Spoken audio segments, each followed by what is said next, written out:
Imagine só. Um ser que a existência é resumida a não incomodar as pessoas. Esse é Jairo.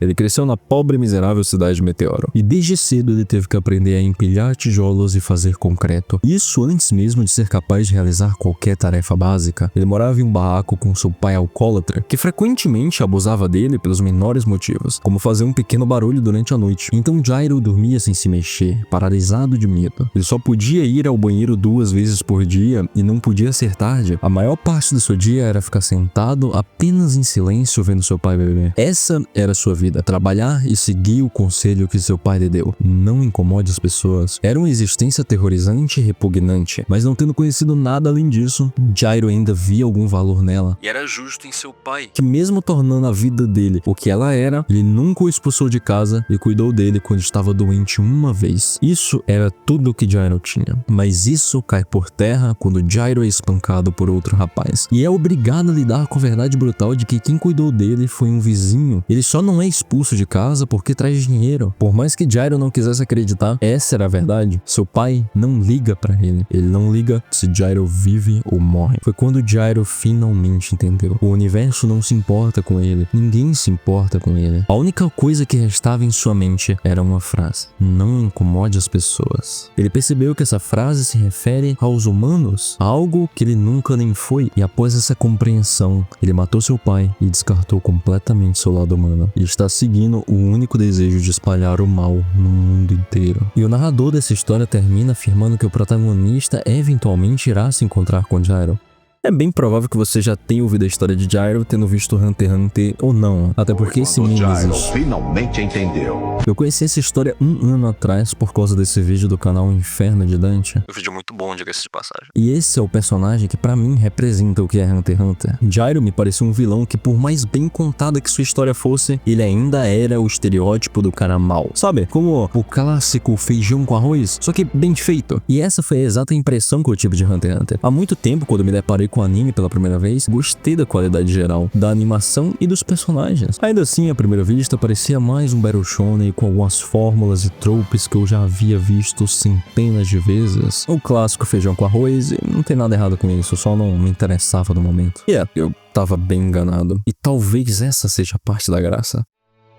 A história de Jairo é contada absolutamente do nada no meio de Hunter x Hunter. E essa história é praticamente tudo que temos de Jairo na obra. E isso já é o suficiente para muitos acreditarem que ele será um grande vilão na obra. Muitos até dizendo que ele será o grande vilão final de Hunter x Hunter, como no próprio vídeo do Dante que eu mencionei. E isso é totalmente compreensível, afinal de contas ele é descrito como um mal absoluto, ele funciona como uma boa antítese do protagonista, e é realmente isso que a introdução comunica pra gente de todas as formas. Olha o aspecto visual da coisa, como Jairo sempre parece esse pequeno ponto negro em meio a tanto branco, quase como se ele fosse uma sombra cercada por tanta luz. Mas olha, por mais que não tenhamos outros momentos com Jairo na obra, temos um impacto que ele causou no mundo. Ele criou um país que leva o bem-estar da natureza em primeiro lugar. E vemos que ele reuniu pessoas para o seu objetivo, pessoas que provavelmente eram tão vazias quanto ele, mas agora ganharam um propósito. O melhor exemplo disso é a formiga Whalefin. Sim, tem um coiote na sua tela e eu chamei de formiga, isso não é importante agora. Whalefin diz que Jairo literalmente o salvou, e nos piores dias, Jairo era a única coisa que ele tinha para chorar e rir. Ele até chega a gargalhar quando sequer considera encontrar Jairo novamente. O Whalefin passa por muita coisa, e como ele mesmo diz, ele chegou a morrer 2 vezes, mas mesmo depois de sair de um grande campo de guerra, a sua primeira ação é ir atrás de Jairo, porque Jairo não é um vilão, Jairo não é a representação do mal absoluto, Jairo não é alguém que está nesse mundo apenas para não incomodar alguém. Jairo é o seu amigo, a pessoa com a qual ele dividiu tantos momentos especiais. Jairo é a luz para Whalefin. Togashi, o autor da obra, é um profissional em te enganar desse jeito. Ele está constantemente te oferecendo um bom prato de feijão com arroz, quando na verdade o que ele está fazendo é apresentar um prato completamente novo. Ele está sempre brincando com sua expectativa e subvertendo as coisas. Eu assisti Hunter x Hunter pela primeira vez recentemente por causa de um amigo, e de fato eu achei que ia haver um shonenzinho de porradinha que ia me ensinar algumas liçõezinhas do balacobaco. Mas para minha surpresa, o que eu vi foi uma das minhas peças de mídia favoritas, que realmente acabou me dando uma lição de vida vida. Eu não parava de me surpreender com os personagens incríveis, a trilha sonora impecável e essa escrita tão cheia de sentimentos e tão única que me faz pensar que o cara que estava escrevendo estava se divertindo muito. E olha, eu realmente tenho muito pra falar dessa obra. E talvez eu deveria começar do começo, lá do exame.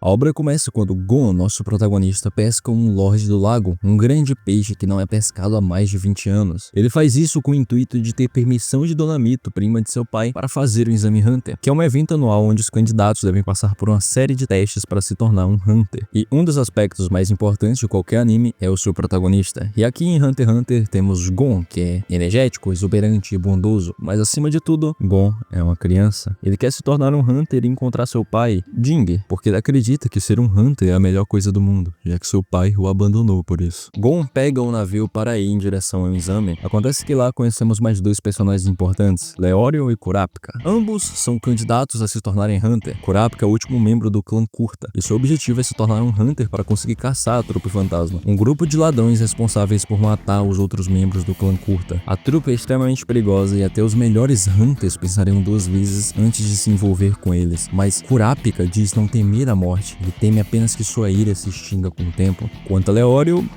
ele quer dinheiro. E aí temos nosso trio de protagonistas. Acontece que não é bem assim, já que Leorio e Kurapika não se dão nem um pouco bem. Um momento que gosto bastante aqui na introdução desses personagens é essa briga que acontece durante uma tempestade. Porém, antes mesmo de começar, ela é interrompida quando um rapaz cai do barco. E ambos instintivamente param o que estão fazendo apenas para se esforçar e segurar a perna de Gon, que havia pulado do navio para socorrer o rapaz. O que gera essa cena bonita que nos diz muito quanto Leorio e Kurapika têm um coração muito bom. Mesmo ambos estando irritados por terem seus propósitos desrespeitados, ambos têm a decência e o autocontrole para deixar isso de lado e salvar alguém que eles nem sequer conhecem. Outro momento que fala bastante sobre os personagens é um que acontece no próximo episódio, quando o navio já atracou e eles estão a caminho em direção ao exame, e de repente uma senhora os para e faz um quiz formulando uma situação hipotética, onde sua mãe e sua namorada estão em perigo. A pergunta é, qual das duas você salvaria? Leorio reage emocionalmente. Ele não entende o mecanismo por trás do julgamento, mas a escolha ética impossível que lhe é imposta o enfurece. Ele acha que esse julgamento não faz o mínimo sentido e ele tá pronto para revidar. Já Kurapika é o oposto de Leorio. Ele não aborda a escolha ética emocionalmente, mas racionalmente. Ele, assim como Leorio, vê a pergunta da velha como um teste, mas diferente de Leorio, não considera assim lógica e consegue entender o funcionamento por trás. Em suma, ele nunca aborda a escolha como um problema ético, mas sim como um problema lógico. Por fim, Gon é o único personagem que não encara o julgamento como parte de algum teste.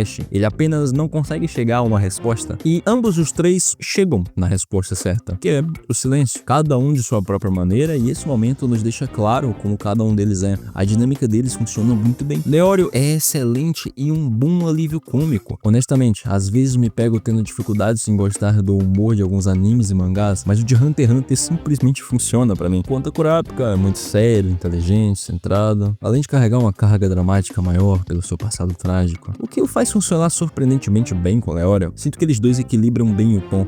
O Exame Hunter trabalha com essa ideia de que tanto o navio quanto o quiz da senhora já eram parte do exame. O caminho até o exame já é um teste a ser superado. No local do exame, nossos protagonistas se encontram com uma variedade de outros candidatos. E até tem um tempo para conhecer cada um deles, até que um Hunter chamado Satots aparece e anuncia o início do 287º Exame Hunter, e ele pede aos 404 candidatos que o sigam por um túnel escuro e acelera o passo, dando início à primeira fase do Exame Hunter, que é um teste de resistência física e psicológica. Aqueles que não suportarem acompanhar Satots por uma longa distância serão desclassificados. Aqui há dois momentos que eu acho muito interessantes e eu gostaria de destacar. O primeiro deles é quando Killua, nosso último protagonista, se aproxima de Gon. Só por ele ser da mesma idade que Gon, faz com que ambos se deem muito bem logo de início. Killua não tem um objetivo em específico. Na verdade, Killua nem vê dificuldade no Exame Hunter. Em suma, aqui ele é só um personagem misterioso, cheio de segredos, mas ainda assim carismático. Ele parece até estar fazendo o exame mais porque estava entediado. Por enquanto é muito divertido ver a amizade dele com Gon evoluindo. E em geral parece realmente uma amizade que duas crianças teriam. Em segundo lugar, temos um momento onde Leório e Kurapika discutem melhor suas motivações enquanto correm. Kurapika explica que o motivo para seu clã ter sido assassinado é graças aos olhos escarlates que os curtas têm e que podem ser vendidos no mercado negro. Além de querer se vingar, Kurapika quer recuperar os olhos de seus parentes. Já Leório revela que perdeu um amigo e a única razão pela qual esse amigo não pôde ser ajudado foi porque ele não tinha dinheiro para pagar o tratamento. Leório realmente acredita que dinheiro pode comprar tudo, pode comprar até os sonhos de outra pessoa, mas Leório quer dinheiro para conseguir se tornar um médico e se tornar alguém que pode tratar aqueles que não podem pagar pelo tratamento. Leório para mim tem um charme por ser esse personagem muito humano. Esse mundo tá cercado por anomalias, pessoas extraordinárias e coisas bizarras, e Leório é só esse cara.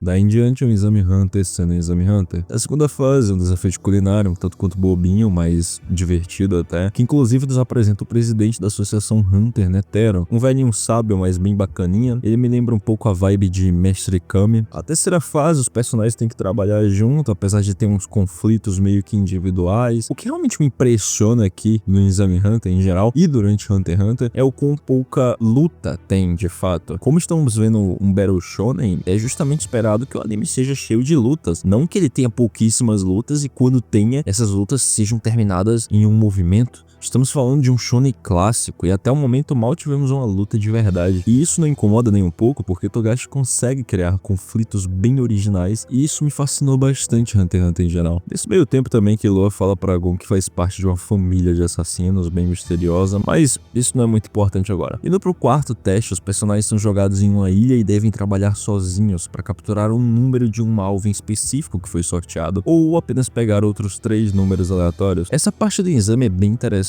porque ela dá a chance de alguns personagens brilharem individualmente e enfrentar um problema complexo sozinho. O melhor exemplo disso é Gon. Ele havia sorteado o número 44, o número de Hisoka, um candidato que é visto como forte concorrente durante o exame, e ele demonstra ser alguém perverso, chegando até mostrar um excelente talento para matar. Também é dito que Hisoka foi desclassificado no ano passado por tentar matar um dos aplicadores. Gon passa um bom tempo praticando com a vara de pescar para tentar roubar o número de Hisoka, para quando finalmente se sente confiante, o segui-lo escondido por bastante tempo, só para sentir uma enorme sede de sangue. E esse momento, tanto no mangá quanto no anime, é de dar calafrios. Momentos antes, Hisoka havia se encontrado com Leório e Kurapika e só não os matou por querer ver o quão fortes eles ainda podem ficar. Ele mesmo se refere a eles como uma fruta verde apetitosa, uma fruta que ainda está para amadurecer. Ele sente algo a mais do que apenas uma simples satisfação. Em alguns momentos, seu prazer parece algo até mesmo erótico. Ele então se move em prol de achar alguém que sacia sua sede. O mundo de Hunter x Hunter é colorido, fantasioso e encantador. Parece de alguma forma um mundo empolgante de explorar, mas esse mundo também esconde a brutalidade, malícia, horror. E esse momento, agora com Hisoka, é a primeira vez que vislumbramos esse lado da obra. A partir disso, Gon persegue Hisoka por mais um tempo, e quando ele finalmente acha alguém, Gon aproveita a brecha e consegue pegar seu número e fugir. Mas não por muito tempo, já que Gon é acertado por um dardo, cai ao chão sem forças e um dos candidatos se aproxima dele e revela que está o perseguindo há um bom tempo. Mesmo em uma situação em que os indivíduos devem testar suas próprias habilidades, os outros continuam sendo importantes e entidades que não podem ser ignoradas, e esse foi o erro de Gon. Mas podemos dizer que Gon teve sorte. Hisoka aparece e mata o outro candidato e surpreendentemente parabeniza Gon pelo seu feito e o deixa ficar com seu número de bom grato. Só que Gon rejeita o favor de Hisoka. Ele diz que não precisa. Gon parece ter essa necessidade de se provar de alguma forma e é nesse momento a primeira vez que isso fica claro. Hisoka apenas diz que vai deixá-lo vivo para que ele cresça e sim mereça morrer. Gon insiste se levantando e Hisoka responde...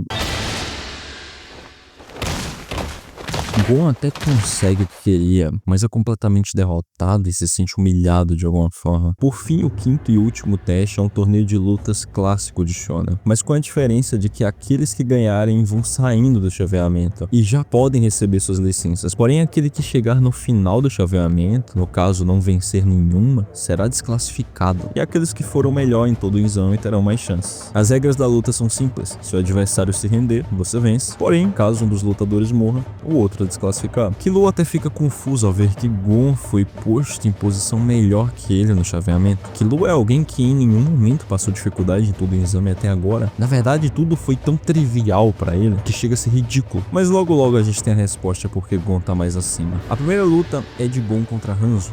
Aliás, finalmente uma luta. Estamos falando de um Battle Shonen. Até tivemos outras lutas, mas elas foram muito breves. Agora sim, finalmente a gente vai... Hanzo destrói Gon com um golpe. E daqui pra frente isso não é uma luta, é praticamente tortura, já que Gon se recusa a se render. Hanzo espanca Gon, quebra seu braço esquerdo, ameaça cortar o resto dos seus membros se ele não se render, mas Gon não recua, e é aterrorizante ver uma criança sendo espancada e ameaçada. Até os outros personagens se incomodam, como Kurapika e Leória. Gon é teimoso, já tínhamos visto isso com Hisoka. Não importa quanto a dor ele esteja sentindo, não importa as consequências, ele se recusa a desistir, porque ele odeia ser visto como fraco, mas ele nunca recuará, nunca será fraco, mesmo que isso mate. Há algo aqui que gosto em Gon como protagonista. Estamos habituados a ver protagonistas de anime vencerem quase sempre com suas taxas de vitórias acima do 90%. Porém, por mais que Gon até se destaque tendo uma força acima da média, ele ainda perde muito ao longo do mangá. Esse é um dos motivos que eu nunca simpatizei com protagonistas como Ichigo. Gon não é o escolhido, ele é só uma criança que sempre vai estar cruzando com a situação que ele é forçado a lidar com o fato de que não está nem perto de ser poderoso o suficiente para resolver as coisas na força bruta. Através disso, vemos Gon lidando da sua própria maneira com essas situações e gerando soluções engenhosas. Hanzo olha nos olhos de Gon e diz que vai matá-lo se ele não desistir. Mesmo que ele seja desclassificado, ele pode voltar no ano seguinte. E como Gon reage a isso? でも、もし俺がここで諦めたら一生会えない気がする。だから引かない。引かなきゃ死ぬんだぜ。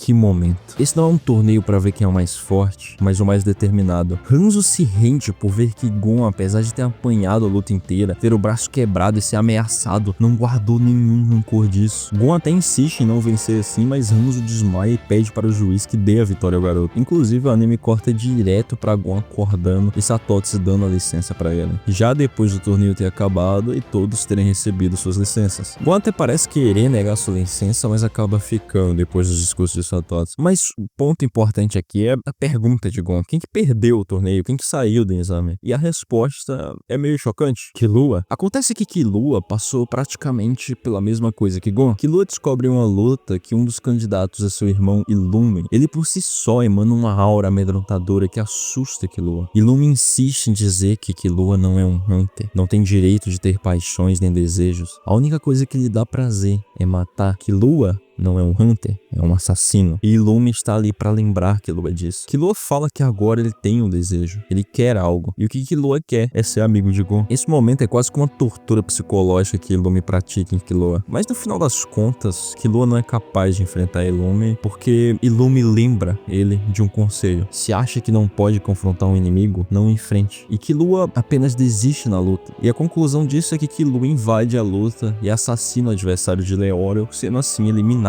por ter matado.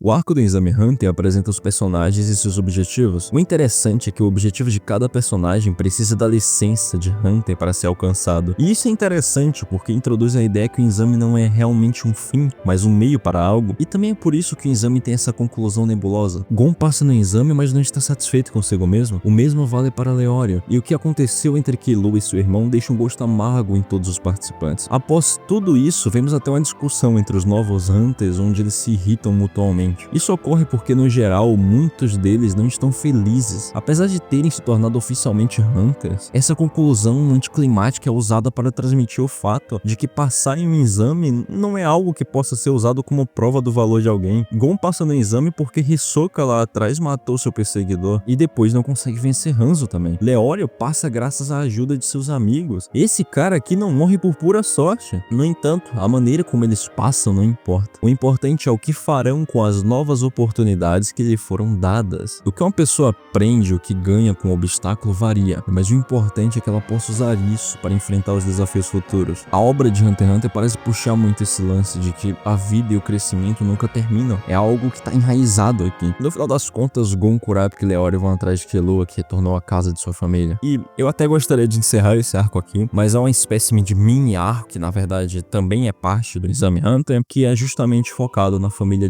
Zoodic. É basicamente Gon e seus amigos explorando as redondezas da casa Zoodic e conhecendo alguns dos funcionários, até treinando, enquanto lá dentro vemos a família com Killua. É um momento curto, eu não tenho muito a agregar nele, ele também não tem muito bem um clímax. Por outro lado, é simplesmente uma introdução à família Zoodic, e essa família é incrível, é fascinante pra mim, porque embora sejam 100% retratados como pessoas terrivelmente abusivas pela narrativa, Togashi escreve eles de uma maneira disfuncionalmente interessante. Eles são extremamente exagerados e isso torna a história mais envolvente. Eles são assassinos que literalmente torturam seus filhos e irmãos mais novos para prepará-los para o futuro, mas mesmo assim algumas coisas ditas tanto por Illumi, Silva e Kikyo também me tocaram um pouco como pessoa em alguns momentos. Eles parecem mais humanos e reais, porque eles são realmente uma família que se amam e querem o melhor para si. O que Illumi fez no Exame Hunter, mesmo que da maneira mais abusiva possível, foi só para proteger o seu irmão mais novo. Como eu disse, Nessa parte não tem muito bem um clímax, mas adoro como ela se resolve. É simplesmente uma conversa entre um pai e um filho, e é uma conversa que me tocou bastante. Em uns momentos atrás, Satots fala que quase deixou escapar, que o exame ainda não tinha acabado. E ele ainda não acabou. Tal qual ele começa antes de começar, ele também não acaba depois de acabar. Mas afinal, o que é ser um Hunter? Segundo a introdução do anime, a palavra desconhecido retém magia que atrai pessoas extraordinárias. Essas pessoas são os Hunters. Hunter é um termo propositalmente vago e amplo. Em um dos capítulos do mangá, Togashi inclui uma pequena entrada com ele e sua esposa, acrescentando contexto ao motivo pelo qual o anime e o mangá se chamam Hunter x Hunter e o que o inspirou. E nele ele diz: eu adorava colecionar várias coisas, livros antigos, cartas, placas, coisas com caveiras. Há muitas maneiras diferentes de completar as coleções, cada uma tão interessante quanto a anterior, mas o elemento comum é o êxtase que sinto no momento em que consigo o que quero. Essa citação, na minha opinião, é o coração de muitos tipos diferentes de Hunters, todos com o mesmo elemento: o desejo e o êxtase.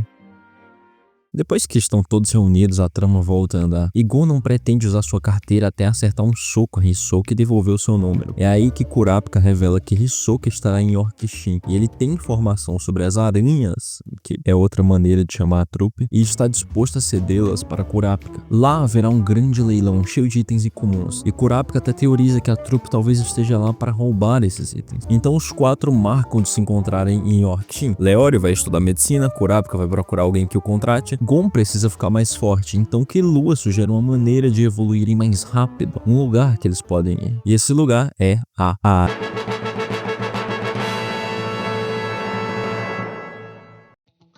o quarto edifício mais alto do mundo, a Arena Celestial tem 991 metros e 251 andares, e em todos esses andares acontecem lutas, e quanto mais o lutador ganha, mais ele vai subindo na hierarquia da torre. Quanto maior o andar, mais prêmios. Por exemplo, a partir do andar 100, os competidores ganham quartos privados. As lutas nos 199 primeiros andares não permitem armas, mas é a partir do andar 200 que as coisas ficam interessantes, pois não há mais prêmios em dinheiros, há apenas fama e glória. Todas as armas são permitidas, e os 21 competidores com melhor classificação recebem um andar para chamar de seu. O arco aqui é sobre Gon e Killua travando lutas e subindo na torre, e é impressionante o quanto Togashi escreve bem esses lugares. Eu estou sendo breve aqui, há muitos outros detalhes sobre a arena que não estou falando. Detalhes sobre a economia do local, sobre hábitos entre os lutadores, pequenas regrinhas que enriquecem esse lugar de um jeito que, meu Deus, a arena tá aqui para hospedar um arco, mas eu consigo lamentar por esse lugar não estar aqui para hospedar uma história completa, porque ele facilmente poderia, e esse é um sentimento recorrente. Não é a última vez que Togashi cria lugares tão interessantes assim. Outra função desse arco é introduzir o Nen, o sistema de poder do anime. Gon e Killua chegam no andar 200 e encontram ninguém menos, ninguém mais do que Hisoka. Eles descobrem que basicamente dali em diante todo mundo usa Nen, e se quiserem continuar subindo vão ter que aprender também. Hisoka mesmo se põe no caminho quase como se fosse um obstáculo e não deixa eles passarem até aprenderem Nen, e coincidentemente finalmente um homem chamado Sr. Wing os encontra e está disposto a ensinar Nen aos garotos. Coincidentemente, entre aspas, né? Porque a gente descobre que essa é a continuação do Exame Hunter que o Satoshi tinha falado. É aprender o Nen. E Nen, né? O famoso sistema de poder extremamente complicado de Hunter x Hunter, difícil, complexo de entender. Inclusive é engraçado que quando o Wing vai ensinar Nen pela primeira vez pro Gon e pro Killua, ele mente pra eles. Então é engraçado que a explicação inicial já é complicada porque tem uma fake news no meio. Mas relaxa que Nen é bem mais fácil de entender do que as pessoas realmente fazem parecer. Nem é a habilidade de controlar a energia vital, essa aura ao redor do corpo. Todo mundo tem um pouco dessa energia vital, mas ela vaza meio que de maneira despercebida e descontrolada. Os princípios básicos de Nen são Ten, Ren, Zetsu e Hatsu. Ten é contê-la no corpo, de maneira que você fortalece ela, gerando quase que uma camada de defesa. Ren permite produzir mais aura, deixando o usuário mais forte, e é quase que um contraponto ofensivo do Ten. Zetsu é basicamente suprimir o fluxo de aura, o que faz tua presença ficar quase que imperceptível. Mas também tem o contraponto que te torna bem exposto, já que é quase como se tu não tivesse defesa nenhuma. E Hatsu, vamos dizer que ele é a parte mais peculiar do sistema de aura. É o que permite criar uma habilidade sobrenatural. Existem 6 categorias de Hatsu que regulam os possíveis efeitos dessa habilidade. Você é mais proficiente em sua categoria natural, mas com treinamento também pode usar as outras e combiná-las na mesma habilidade. Com exceção de uma que ela é mais especialzinha, vamos dizer assim. As 6 categorias são Intensificador, torna a si mesmo ou outro objeto mais forte e também aumenta a função corporal, por exemplo, expandir sua visão de alguma forma ou cura. Emissão, separa a aura do seu corpo, normalmente disparando-a. Pode ser combinada com outros tipos de Nen para usar habilidades longe do seu corpo, ou sei lá, teletransporte. Transmutação, você pode dar à sua aura certas propriedades, por exemplo, torná-la elástica e pegajosa, calor ou então eletricidade. Conjuração é sobre você transformar a sua aura em um objeto, e é claro que tem como você dar alguns efeitos sobrenaturais. Manipulação, que em resumo, você pode controlar pessoas ou mover objetos, é tipo uma telecinese. E especialização, essas aqui só podem ser usadas por um especialista. As habilidades daqui são diferentes das outras categorias e elas não podem ser excessivamente poderosas, elas normalmente exigem muitas condições. É basicamente a desculpa do Togashi para ele poder fazer o que quiser. Se ele quiser dar um poder muito excêntrico para um personagem muito exótico, muito esquisito, ele vai normalmente optar por usar especialização. Enfim, eu acho que finalmente eu acabei de explicar o que é Nen. É claro, tem um detalhezinho aqui e outro ali que eu deixei de fora, até porque o Togashi se perde na complexidade dos detalhes das coisas. Como por exemplo o Gyo, que é uma aplicação mais avançada do Ren, onde o personagem opta por concentrar uma porção maior de aura em uma parte específica do corpo. E isso tem várias finalidades diferentes,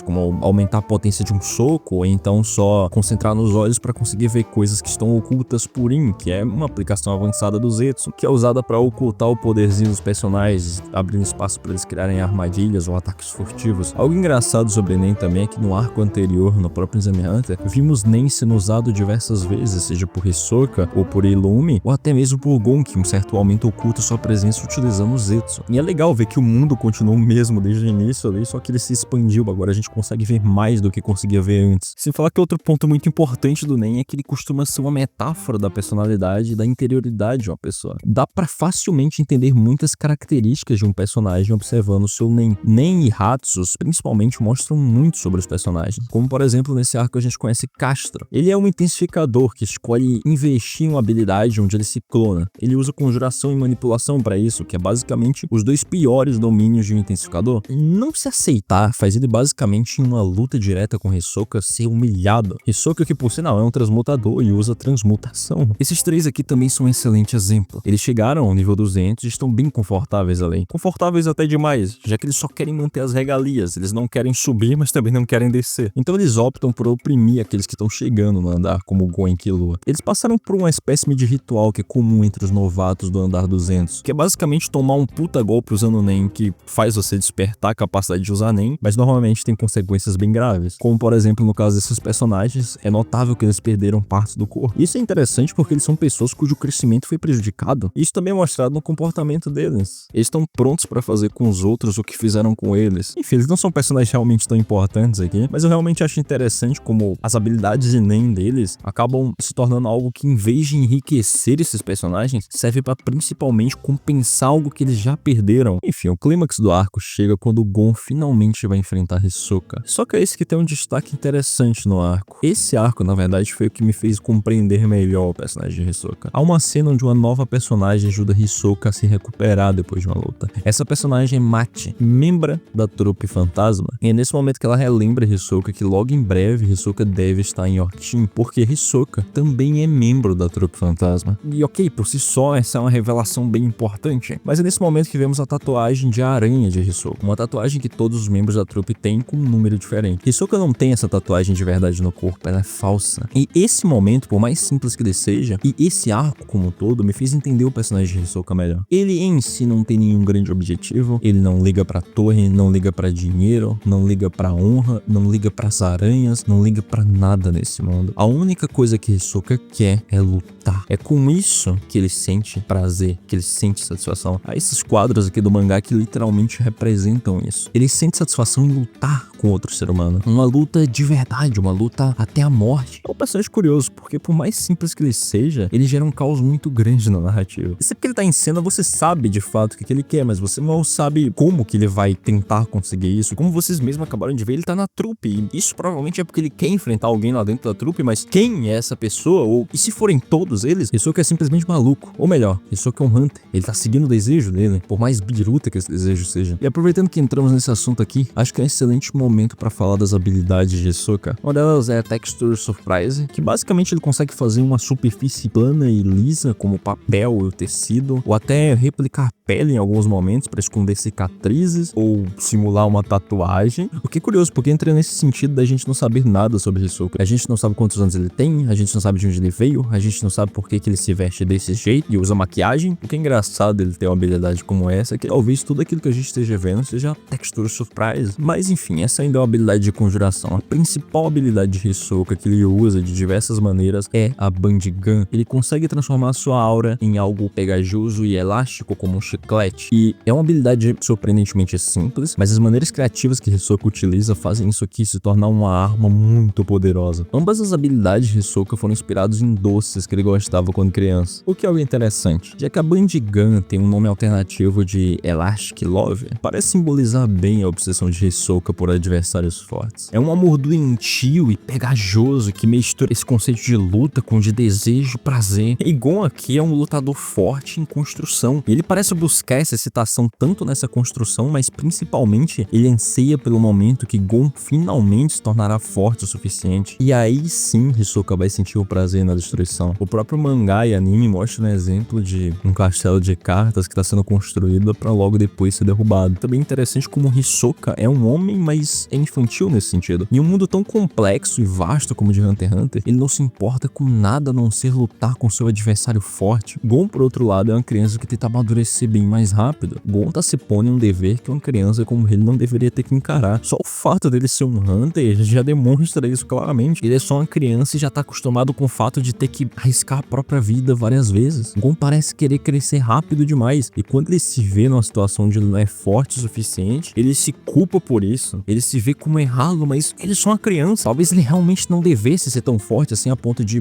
conseguir resolver tantos conflitos. Mas enfim, não é o que de fato importa aqui, a luta entre Gon e Hisoka. Nesse ponto, a diferença de poder entre os dois é meio gritante. Gon simplesmente não tem real chance contra Hisoka. A única coisa que Gon tem ao seu favor é o fato de que ele tem uma determinação absurda, como vimos na luta contra Hanzo, e que Hisoka provavelmente vai subestimá-lo. E essa luta aqui, ela é interessante por si só, mas ela se torna um espetáculo, porque essa animação é boa demais. Tipo, fala sério, isso aqui é um anime de 14 anos atrás. A luta começa com Gon desferindo uma saraivada de socos e chutes, e logo sendo facilmente contra-atacado. Mas é muito interessante ver como o anime trabalha nessa cena. Dá pra ver a raiva e a energia nos movimentos e nos olhos de Gon. Essa vontade que Gon tem de se provar por causa do seu ego ferido tá escancarada em cada movimento do garoto aqui. E Hisoka, enquanto isso, vai se movendo com indiferença, lidando com aquilo como se não fosse nada. Ele não coloca mais esforço do que o necessário em cada movimento. Gon continua tentando se provar usando esses movimentos excessivos, cheios de sentimentos. Ele mostra muito da determinação dele, mas também mostra inexperiência. Gon parece de alguma forma frustrado por essa incapacidade de acertar Hisoka. Hisoka que continua lutando despreocupado. Ele não tem medo que uma derrota possa acontecer. Na verdade, isso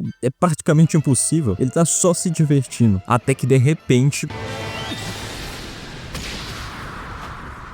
A partir do ponto que Gon acerta esse soco em Hisoka, a luta flui de uma maneira completamente diferente. Agora Hisoka é forçado a reconhecer Gon como um lutador sério, enquanto Gon tem que lidar com o fato de que Hisoka agora está levando essa luta mais a sério. E agora, de fato, ele tá em perigo real. No final das contas, Gon realmente acaba perdendo a luta, muito até porque o juiz tá com pena de ver o moleque sofrendo tanto. Por outro lado, Hisoka reconhece o avanço significativo que Gon teve como lutador, e ele fala que da próxima vez que eles se encontrarem, a luta vai ser pra valer, sem regras e até a morte. No final desse momento aqui, eu senti que eu conhecia esses dois personagens melhor, e isso não é por causa de flashback ou de exposição, é simplesmente pelo jeito como cada personagem lutou e agiu. A gente aprende mais sobre Gon aqui, aprende mais sobre o orgulho dele, aprende como essa incapacidade machuca ele, assim como descobrimos mais sobre Hisoka. Lá no Exame Hunter ele parecia se importar com Gon, agora a gente descobre que ele tá só construindo um castelo para no futuro conseguir derrubá-lo. Nenhuma luta em Hunter x Hunter parece de fato não ter motivos.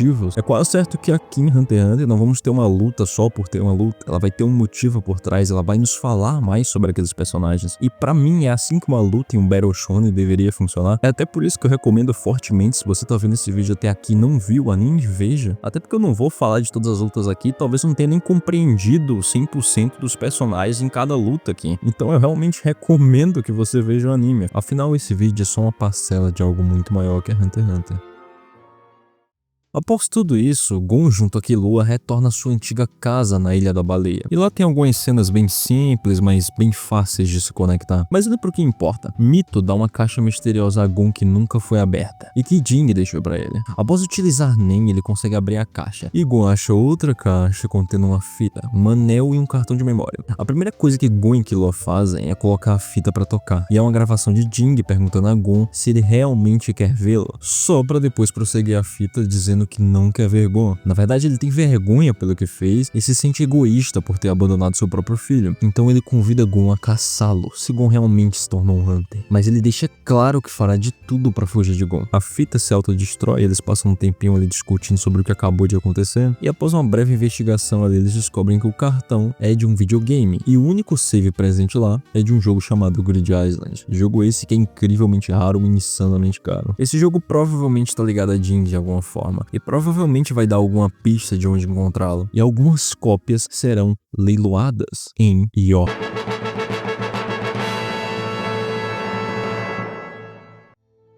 Uma grande metrópole conhecida por realizar vários leilões anuais, no qual itens mais raros e valiosos do mundo são vendidos, e é nessa cidade que se desenrola um dos melhores arcos de Hunter x Hunter pra mim. Gon e Killua chegam nela rapidamente com o intuito de conseguir dinheiro pra conseguir comprar o Grid Island. Eles não demoram muito pra encontrar Leório e perceber que ele não aprendeu tanto sobre Nen assim. Na verdade, ele só se tornou um grande mestre em Ten. E sim, Leório não aprendeu mais nada sobre Nen, ele ficou pra trás nesse sentido. Mas em compensação, ele tá mais malandro do que nunca e tá ajudando os moleques a conseguir dinheiro. Kurapika também chega à cidade, mas com a diferença que ele está trabalhando para a máfia, mais especificamente como guarda-costas da filha de um mafioso. Essa garota é Neon Nostrade. Ela é uma personagem muito importante aqui em Orc-Shin por causa de sua habilidade de Nen. Ela é uma especialista que consegue prever o futuro das outras pessoas por meio de poemas que ela escreve inconscientemente. O que sim, é uma habilidade muito forte, é tanto que o pai dela é basicamente alguém que subiu na hierarquia da máfia por causa dessa habilidade da Neon. Os poemas de Neon agregam muito a narrativa desse arco. Dá pra facilmente passar um bom tempo desse vídeo analisando os poemas de Neon e vendo como eles se conectam com as coisas que já aconteceram e como eles podem dizer sobre o que vai acontecer em breve na narrativa. Mas são muitos poemas e isso faria esse vídeo ficar muito longo. Neon também é uma colecionadora de partes humanas. Inclusive, ela está em Orc-Shin em busca de um item de sua coleção, os olhos de Kurta. E por mais que isso impacte Kurapika de uma forma negativa, ele tá no foco de achar a trupe e não deixa se levar por esse sentimentos.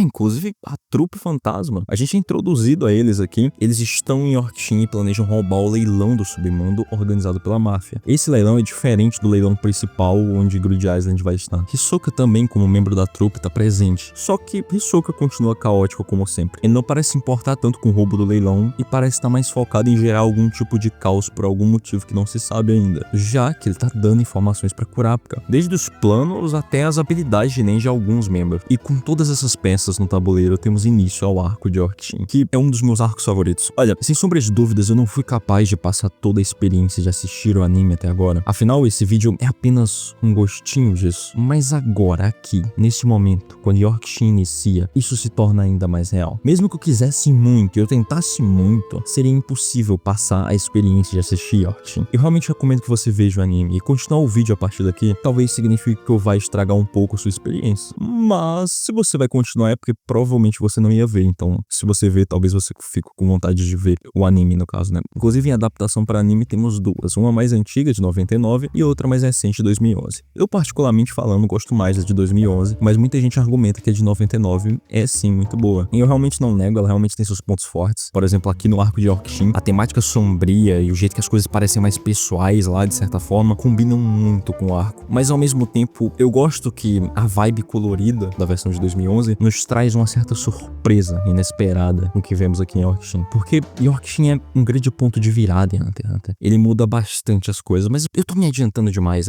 Vamos voltar pra narrativa? Tem duas coisas que brilham bastante nessa arco. Uma delas é Kurapika e a outra é a Trupe Fantasma. As aranhas, Genny Hyodan, eles têm muitos nomes, então sempre que eu citar qualquer um desses, eu tô me referindo a Trupe. Começando por Kurapika, que basicamente assume o título de protagonista nesse ponto da história, já que Gon e Killua ficam meio de lado aqui. Esse arco realmente parece ser de Kurapika de alguma forma. Então Kurapika é o mocinho pelo qual devemos torcer aqui. Ou talvez não, na verdade. Afinal, o que Kurapika realmente está buscando é justiça? Há um flashback onde vemos Kurapika aprendendo Nen e criando sua habilidade. Kurapika é um conjurador e ele manifesta isso em uma corrente que se conecta em cada um dos seus dedos, dando uma habilidade para cada um deles. Ele disse que escolheu uma corrente por sua vontade de prender as aranhas. Podemos ver uma metáfora meio óbvia, né? Tanto que o próprio mestre de Kurapika sugere que ele, na verdade, está se acorrentando a esse desejo de vingança. Togashi foi muito cirúrgico em escolher uma corrente para definir o personagem de Kurapika porque ela representa muito bem esse dilema interno. Kurapika aqui ele vai se mostrando um personagem cada vez mais complexo. Ele conhece alguns personagens, cria alguns laços, mas esse linear de justiça e vingança vai ficando cada vez mais estreito, já que as primeiras pistas da obsessão cega de Kurapika vão ficando mais evidentes. Afinal de contas, ele nem mesmo prioriza encontrar seus velhos amigos antes de fazer qualquer coisa, e sem falar que ele tá literalmente trabalhando para alguém que tem os olhos do clã dele na lista de desejos, né? E agora falando mais da outra estrelinha que a gente tem nesse arco, a Trupe.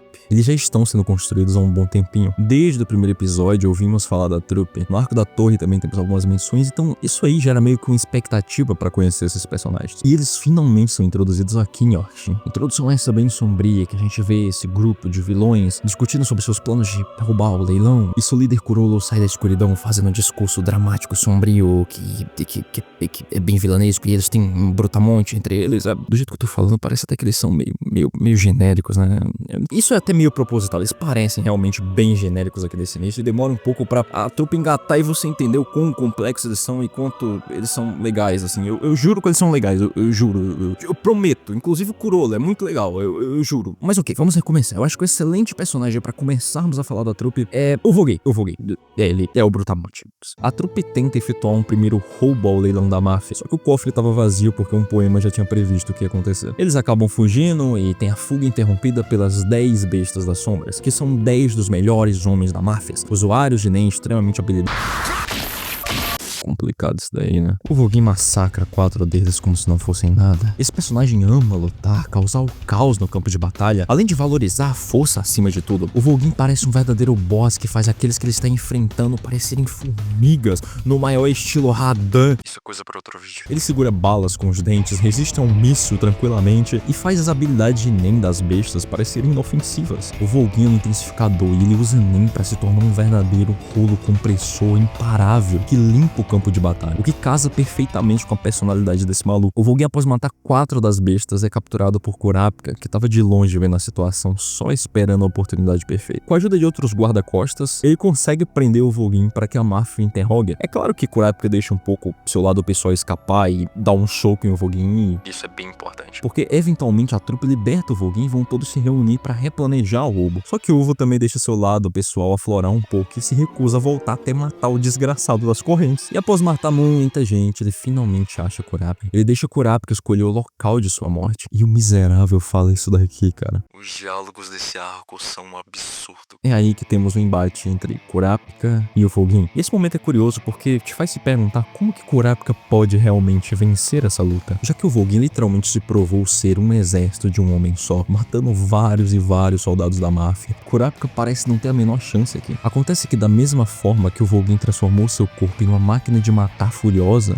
e por isso ele não precisa de estratégia ou táticas, Kurapika condensou seu Nen nas correntes e ele tem muita inteligência. Eles trocam alguns golpes, mas logo o Foguin é preso na Chain Jail, uma das 5 habilidades de Kurapika. E Uvo, mesmo com toda a sua força gigantesca, que era tudo que ele precisava para vencer as lutas, não é capaz de quebrar a corrente. É aí que aprendemos mais sobre Nen. Gon e Killua não estão no mesmo nível de aprendizado de Nen que Leório, assim como Kurapika não está no mesmo nível dele. Afinal de contas, Kurapika já desenvolveu sua própria habilidade e sabe um pouco mais sobre a Nen. O criador de uma habilidade de Nen pode incluir condições nela para aumentar o seu poder. Quanto mais absurda essa condição for, mais forte a habilidade será. A condição de Kurapika é usar a Chain Jail em apenas membros da trupe. Caso ele quebre essa condição, sua punição será a morte. Ele ainda demonstra ter uma habilidade chamada Imperial Timer, que é proveniente dos seus olhos de curta. Essa habilidade basicamente transforma Kurapika em um especialista, lhe dando capacidade de atingir o ápice em todas as categorias de Nen. Essas duas coisas dão uma vantagem absurda para Kurapika na luta, fazendo com que o Foguin não tenha nem mesmo chance.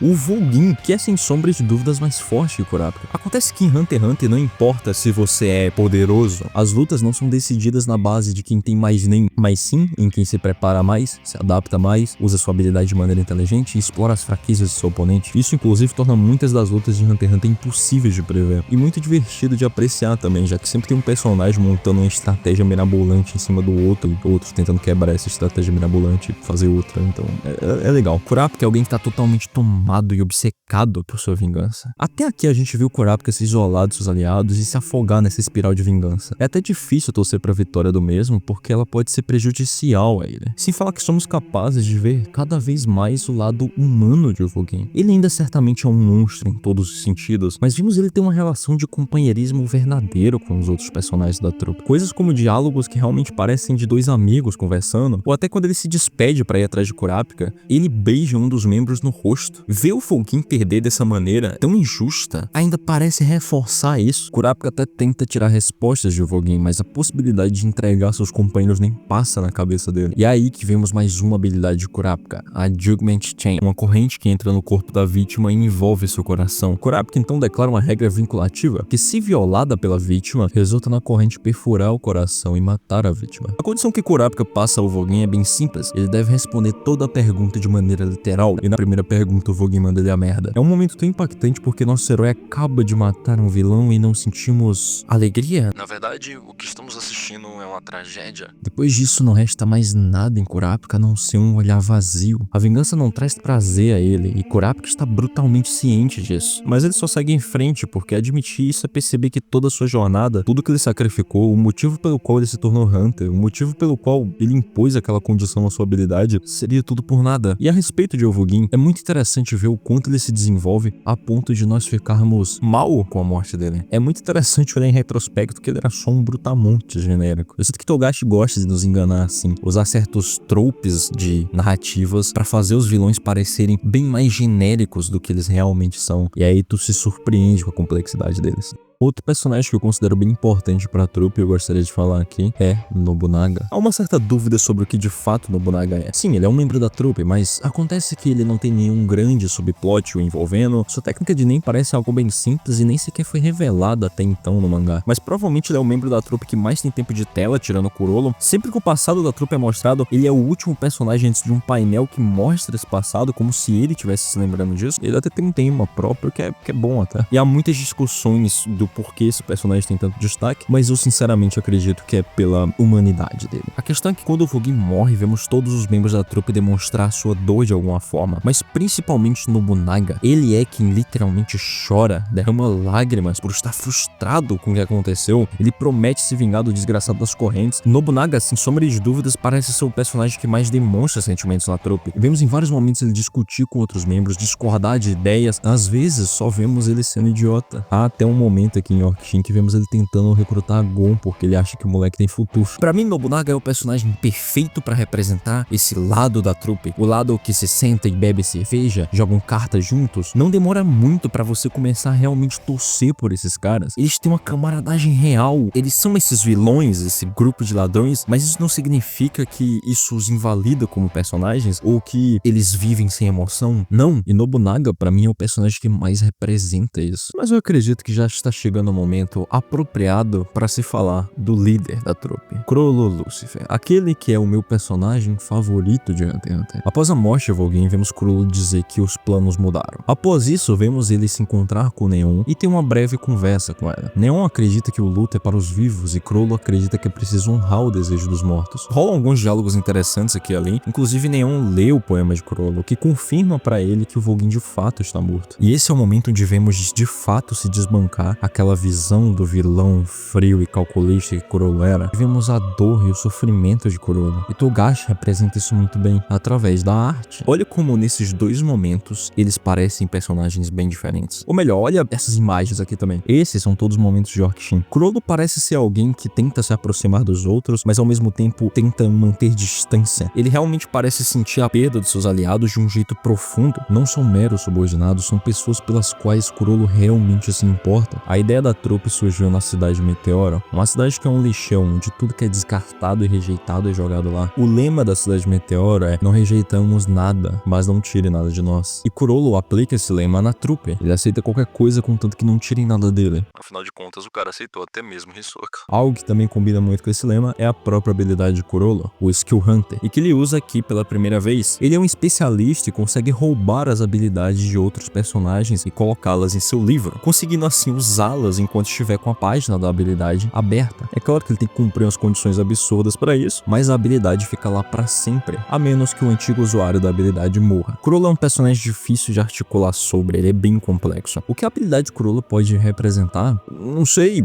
na verdade não é o tipo de coisa que dá pra simplesmente cravar. Chrollo é o tipo de personagem que dá pra interpretar de inúmeras maneiras. Eu particularmente acredito que Chrollo tá tentando se entender a parte dos olhos da vítima. Afinal de contas, a habilidade dele implica que ele tenha muitas interações com aquele que ele tá tentando roubar. Ele não tá só colecionando o ratos das pessoas, mas também de certa forma parte da identidade delas.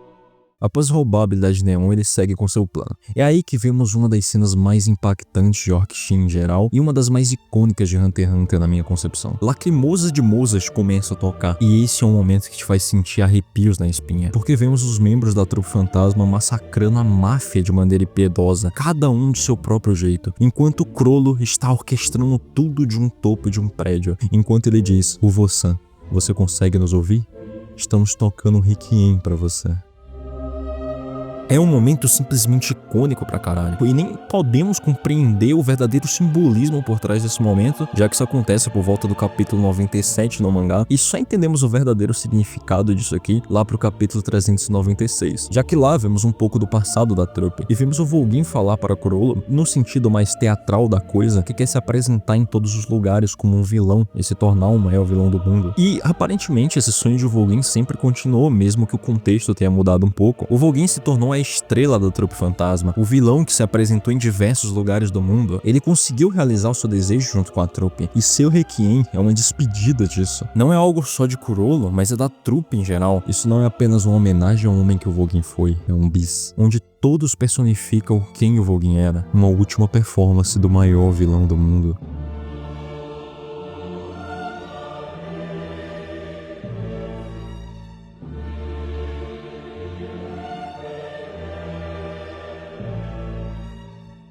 A trupe fez o plano perfeito. Eles roubaram o leilão da máfia sem que ninguém percebesse. Chrollo levou a habilidade de Neon e eles ainda forjaram a própria morte, tirando assim o prêmio posto em suas cabeças pela máfia. Aí que vemos que Kurapika, ao notar que a aranha está morta, não tem mais propósito de vida. É aí que tem a fatídica cena onde se afoga em um vazio imensurável. O dia horrível de Kurapika nem sequer acaba aí, porque ele ainda tem que comprar os olhos de seu clã e entregá-los para uma garota mimada e egoísta. O que salva Kurapika de se afogar de vez nesse vazio imensurável é realmente se encontrar com suas velhos amigos. É aqui que vemos o quanto essas conexões humanas fazem bem pra Kurapika. O clima em geral fica mais leve, mais tranquilo, mais colorido, mais feliz, como nos primeiros episódios de Hunter x Hunter. Kurapika até para pra explicar tudo a eles, desde tudo que aconteceu até a condição de sua habilidade que pode matá-lo eventualmente. E Kurapika tem até uma evolução aqui decidindo mudar o seu objetivo. Ele chega à conclusão que outras aranhas sobreviveram, mas não vale a pena correr atrás dessa vingança e decide focar em recuperar todos os olhos do seu clã, até Hisoka mandar um zap pra ele explicando que os corpos eram falsos. A prioridade de Kurapika volta a ser a trupe, pois eles têm uma membra chamada Pakunoda. Essa personagem tem a habilidade de ler memórias de quem ela consegue tocar e condensar essas memórias em balas e passá-las para outras pessoas, o que torna essa personagem um perigo muito grande pra Kurapika. É aí que eles bolam um plano pra capturar Pakunoda. Plano esse que acaba sendo do controle e resulta em Gon e Lua sendo capturados pela trupe. Mas Kurapika e Leório conseguem estabilizar a situação capturando Chrollo Lucifer, o que nos leva para o clímax do arco. O que pode parecer um pouco desanimador, mas não é uma luta, é uma negociação entre as aranhas e Kurapika. E você pode até achar que Kurapika no meio disso tem algum tipo de vantagem, mas Chrollo rapidamente explica que cada membro da aranha é como se fosse uma pata dela. Com exceção de Chrollo, que é a cabeça. As ordens dele são a prioridade, mas a vida não é. Haverá momentos em que uma perna é muito mais importante que a cabeça. Como ele mesmo diz, ele é apenas uma parte da aranha. O que importa é a sobrevivência do todo, não a do indivíduo. Em contrapartida, essa filosofia que Chrollo estabeleceu na aranha gera certas discussões dentro dela, já que Kurapika conversa com a trupe e começa a fazer exigências cada vez maiores. Exigências essas que são muito arriscadas de seguir. E até vemos aqui que cada membro da trupe respeita e confia completamente em Chrollo, cada um da sua própria maneira. Alguns valorizam sua vida acima das ordens e outros as ordens acima da vida. E após muita discussão, Pakunoda acaba se encontrando com Kurapika para prosseguir a negociação. Ela assumiu os riscos e foi simplesmente sozinha. É aqui que Kurapika explica as condições dele. Ele quer trocar Chrollo por Gon e Lua e quer pôr uma Judgment Chain, tanto em Chrollo quanto uma em Paco, com duas condições para cada um deles. A primeira de Chrollo é que ele não pode usar NEM, e a segunda é que ele nunca mais vai poder fazer contato com nenhum outro membro da trupe. Ele nunca mais vai poder olhar as pessoas que ama no rosto. Quanto a Judgment Chain que vai ser imposta a Paco, a primeira regra é que ela vai libertar Gon e Lua, e a segunda é que ela não vai passar as informações que ela sabe sobre Kurapika à frente. Pakunoda acaba aceitando essas condições absurdas e a troca de reféns acontece. Kurapika e seus amigos então vão embora e a negociação parece ter sido um sucesso, afinal de contas tudo saiu como planejado. Sairia se não estivéssemos falando da Gane Hilda. Acontece que a lógica de Chrollo é falha. Cada membro da trupe não é uma pata de uma aranha. Cada membro da trupe é um indivíduo com próprios pensamentos, próprios planos e próprios sentimentos acima de tudo. Pakunoda trai a trupe usando seu Hatsu para fazer 6 balas que contém as memórias de tudo o que aconteceu. Ela dispara essas balas e morre por causa da Judgment Chain. Pakunoda certamente não queria trair a trupe, mas era muito pior trair a si mesma e quem ela amava, deixando Chrollo na condição que ele estava. O elemento que torna a trupe tão especial está na forma como eles interagem. Não como arquétipos de vilões reunidos por um propósito maligno, mas como pessoas reais. Cada membro tem uma personalidade distinta e o mais marcante é que eles se relacionam de maneira genuinamente humana. É um grupo onde laços importam mais do que a missão, e isso é um dos principais elementos que eu acredito fazer a narrativa de Orc-Shin se desenrolar tão bem. Mas a verdadeira beleza de Orc-Shin vem dela não se mover por convenções de roteiros previsíveis, mas sim por dezenas de decisões pequenas. Essas escolhas geram um efeito dominó que se espalham pelo arco de forma imprevisível e muitas vezes desastrosas. Nenhum personagem insignificante, nenhuma decisão é isenta de consequências. Assim como Gon e Lua, todos estão buscando algo, seus próprios objetivos, suas próprias jornadas, e é isso que fazem com que seus caminhos colidam de maneira caótica, confusa e brutal. Pessoas se machucam, vidas são destruídas, tal como no mundo real, bilhões de pessoas perseguindo seus próprios sonhos, às vezes atropelando os dos outros no processo. Esse arco tirou o foco de Gon e Lua, porém esse foco volta periodicamente nos arcos que vão se seguir. Mas esse sentimento nunca desaparece. Há sempre a sensação de que esses dois são apenas uma pequena parte de um mundo muito maior.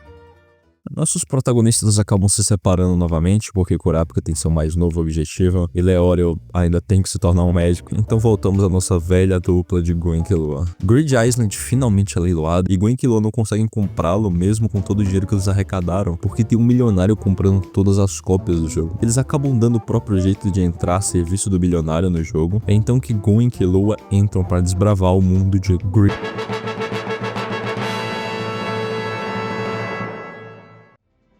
Esse simples joguinho é extremamente perigoso e é destinado somente a Hunters. Ele só pode ser jogado por usuários de NEM, e o que torna ele tão perigoso é algo bem simples. Se você morre no jogo, você morre na vida real também. A primeira coisa que Gon recebe ao entrar no jogo é uma mensagem de Jing, afirmando que ele não vai encontrar pista nenhuma sobre ele. Jing só quer mostrar um jogo pra ele que ele fez há uns tempos atrás com os amigos. O arco então é sobre Gon e Killua tentando zerar o jogo. E pra isso eles precisam pegar todas as cartas, o que leva pra uma sequência de quests e side quests e quests de RPG.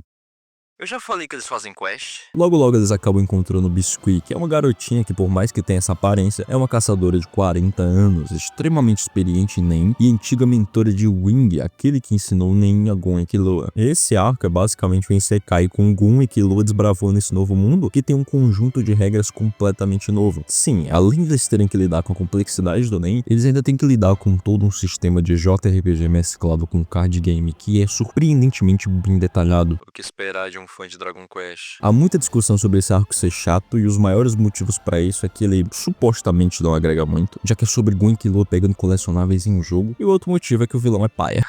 Mas vamos por partes aqui. Falar que esse arco não agrega muito é apenas uma mentira. Afinal, temos o NEM sendo relativamente bem expandido aqui. E até vemos Gon e Killua aprender uma coisinha nova aqui e ali. E sem falar do mais importante, é aqui que começamos a ver Gon e Killua desenvolver suas técnicas de Hatsu. Gon, que faz o Janjanken, que é um trocadilho em japonês com pedra, papel, tesoura. Ela consiste em 3 partes. O ataque principal que Gon mais usa durante a obra, a pedra, que é basicamente um soco simples, mas devastador, porque concentra toda a aura de Gon no seu punho. Um ataque de longo alcance, que é o papel, e um ataque de médio alcance, que é a tesoura, onde ele faz uma lâmina nas mãos. Aqui em Grid Island, Gon só tem a pedra e ele vai aprendendo o resto conforme sua jornada vai avançando. O que eu acho legal dessa habilidade é o quanto ela referencia o próprio Kame Kameha de Goku, já que Gon precisa carregar o golpe por muito tempo, deixando ele exposto, e ele insiste em gritar o nome dos golpes, como Goku fazia. Mas não é surpresa nenhuma Togashi está referenciando Dragon Ball, ele faz bastante isso durante o anime e mangá. A pedra funciona muito bem com Gon porque ele é um intensificador, enquanto Killua é um transmutador e decide transmutar sua aura em eletricidade. Gon provavelmente passou sua infância brincando na Ilha da Baleia, e faz sentido que ele escolha uma brincadeira para ser a sua técnica, enquanto Killua passou boa parte da sua infância sendo torturado, tendo o corpo condicionado a suportar choques, então faz sentido que ele manifeste isso em eletricidade. E se isso não é o suficiente para provar o quanto o Grid Island agrega, também temos um aprofundamento muito grande na relação de Gon e Killua. Killua não tem literalmente nenhum objetivo a longo prazo para estar em Grid Island com Gon, seu objetivo é apenas ficar do lado dele e ajudar no que puder. E é essa relação que é tão única. Gon e Killua não são rivais, eles não têm interesse em superar um ao outro ou provar quem é mais forte. Eles são apenas amigos que querem o melhor um pro outro e estão constantemente compartilhando momentos de afeição entre si, seja num abraço simples, num diálogo, numa brincadeira. Não é o tipo de coisa que se vê muito em shonen por aí. E um dos momentos mais emocionantes dessa relação tá aqui em Grid Island, e ele acontece em uma partida de queimada. Isso acontece quando eles estão tentando pegar uma das cartas mais raras do jogo, onde basicamente eles têm que vencer Razor e seu grupo de piratas em uma série de esportes. E o clímax aqui acontece justamente quando eles vão pra queimada, já que não é só uma simples queimada. Razor é um emissor e projeta seu NEM uma bola de queimada letal, o que torna um simples esporte um jogo de vida ou morte, já que qualquer erro pode fazer você literalmente perder a cabeça aqui. E vai por mim, esse é um dos momentos mais tensos de Hunter x Hunter inteiro. E é uma partida de queimada, que envolve estratégias de NEM, jogadas insanas, animação de primeira. E Hisoka?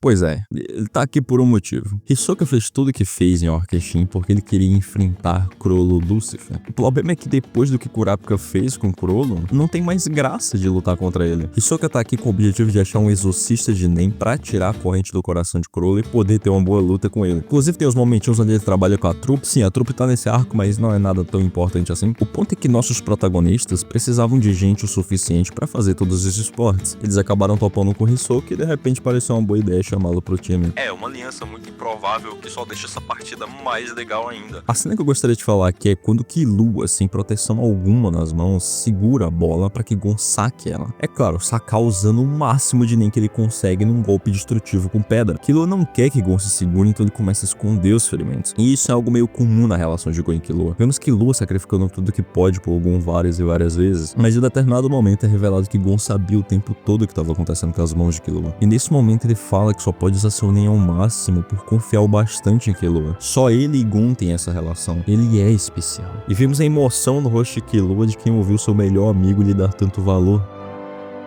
Não tem como. Essa partida de queimada não tem como. É tudo muito maior do que só queimada. É amizade, é sacrifício, a música, a tensão. Tudo converge pra transformar essa partida num dos ápices emocionais, não só de Grid Island, mas de Hunter x Hunter como um todo. É o tipo de cena que Hunter x Hunter consegue fazer ser ridiculamente divertida, com camadas emocionais e ser simplesmente cinema. Isso aqui é disparado o melhor momento de Grid Island. E é uma partida de queimada. E eu repito, é uma partida de queimada. Se isso não ficou claro o suficiente, é uma partida de queimada que é um espetáculo. Mas falando agora sobre o elefante na sala, o Gentru, que é o vilão do arco. Eu não vou defender que ele é um vilão muito bom, ainda mais quando comparamos com outros da obra, como a Hisoka e Chrollo, até porque isso faria ele parecer ainda mais banal. Ele é um cara mau, ele explode pessoas, ele não tem dilemas morais, o character design dele não é tão legal assim, e ele é bem chato. Tem muitos momentos que ele tá em tela que são simplesmente entediantes. Mas algo que sem sombra de dúvidas é legal é a luta de Gon contra Gentru.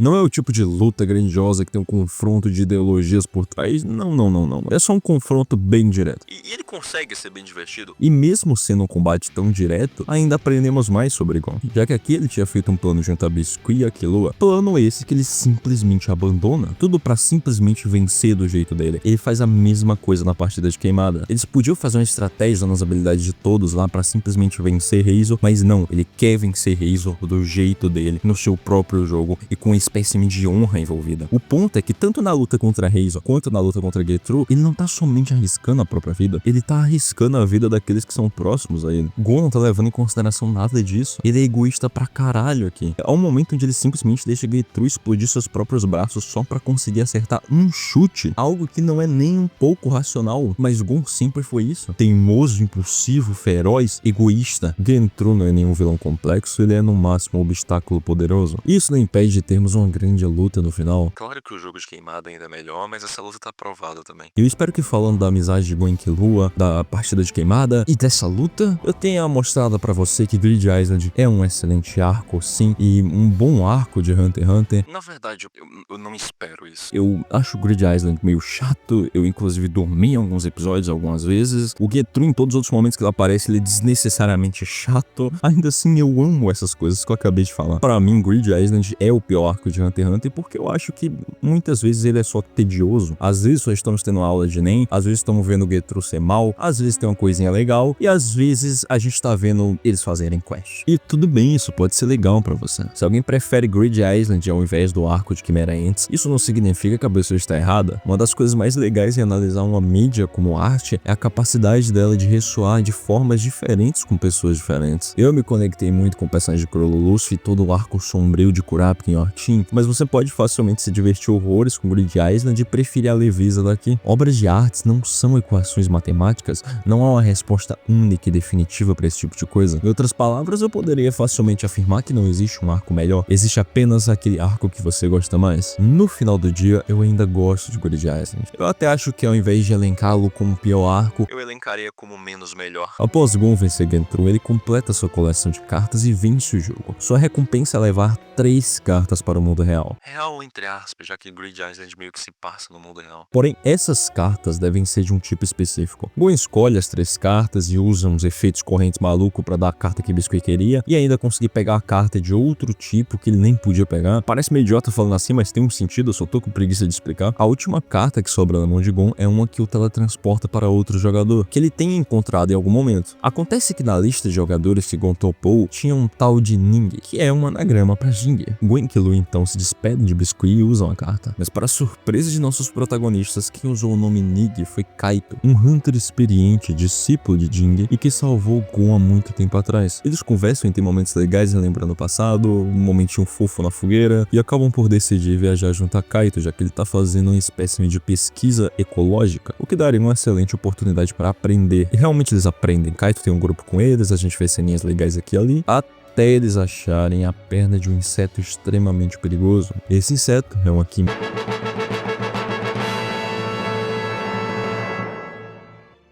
A característica mais marcante dessas criaturas é o seu meio único de reprodução conhecido como fagogênese, um termo que significa reprodução através da devoração. Ao comer outras criaturas, uma formiga quimera rainha pode transmitir as características das criaturas ingeridas para a próxima geração de formigas quimeras que ela der à luz. O grande problema se inicia quando a rainha passa a devorar humanos, o que é um conceito meio repugnante e honestamente meio perturbador. A partir do momento que essas criaturas são apresentadas, o clima do anime muda. Ele contrasta muito bem com o arco anterior. O objetivo da formiga rainha é dar à luz a seus 3 guardas reais e seu rei para que ele possa dominar o mundo. A existência de uma criatura assim já é preocupante por si só, o que leva Kaito, Gon e Killua a procurar a rainha na NGL, um país que rejeita qualquer tecnologia moderna e impede a entrada de qualquer coisa criada a partir de materiais sintéticos. E o contrabando dessas coisas pode ser punido até com pena de morte, o que torna esse lugar perfeito para as tramóias das formigas. O arco então se divide em 2 núcleos. O núcleo das formigas, que é sobre a rainha comendo tudo que é animal e algumas pessoas, fazendo cada vez mais soldados enquanto se prepara para fazer o rei que vai subjugar o mundo e reinar acima de tudo e todos. E nossos heróis investigando essa ameaça enquanto aprendem mais com Kaito e de vez em quando enfrentam algumas quimeras. Tudo isso em um lugar que é desprovido de tecnologia. Kaito é uma excelente inclusão aqui. Ele tem uma introdução bem edgy, mas ele é surpreendentemente gentil e tem uma das técnicas de Hatsu que é uma das minhas favoritas. Ele só se preocupa tanto com essa situação porque ele quer salvar o máximo de pessoas possíveis. Ele tem um grande apreço pela vida humana. Inclusive, a conexão entre Gon e Kaito é muito forte. Infelizmente, o anime acabou cortando coisas bem importantes para essa relação. No mangá, Kaito está no primeiro capítulo e salva a vida de Gon. Kaito que estimula Gon na sua jornada de se tornar um Hunter e encontrar Jinger. Ainda assim, mesmo com os cortes do anime, eu senti que ele era um personagem fácil de se apegar. Ele é como aquele cara que tu admira na infância, que ele é um adulto, mas ele é cool e não é chato igual os outros. E aí tu cresce e tu percebe que tu não é um adulto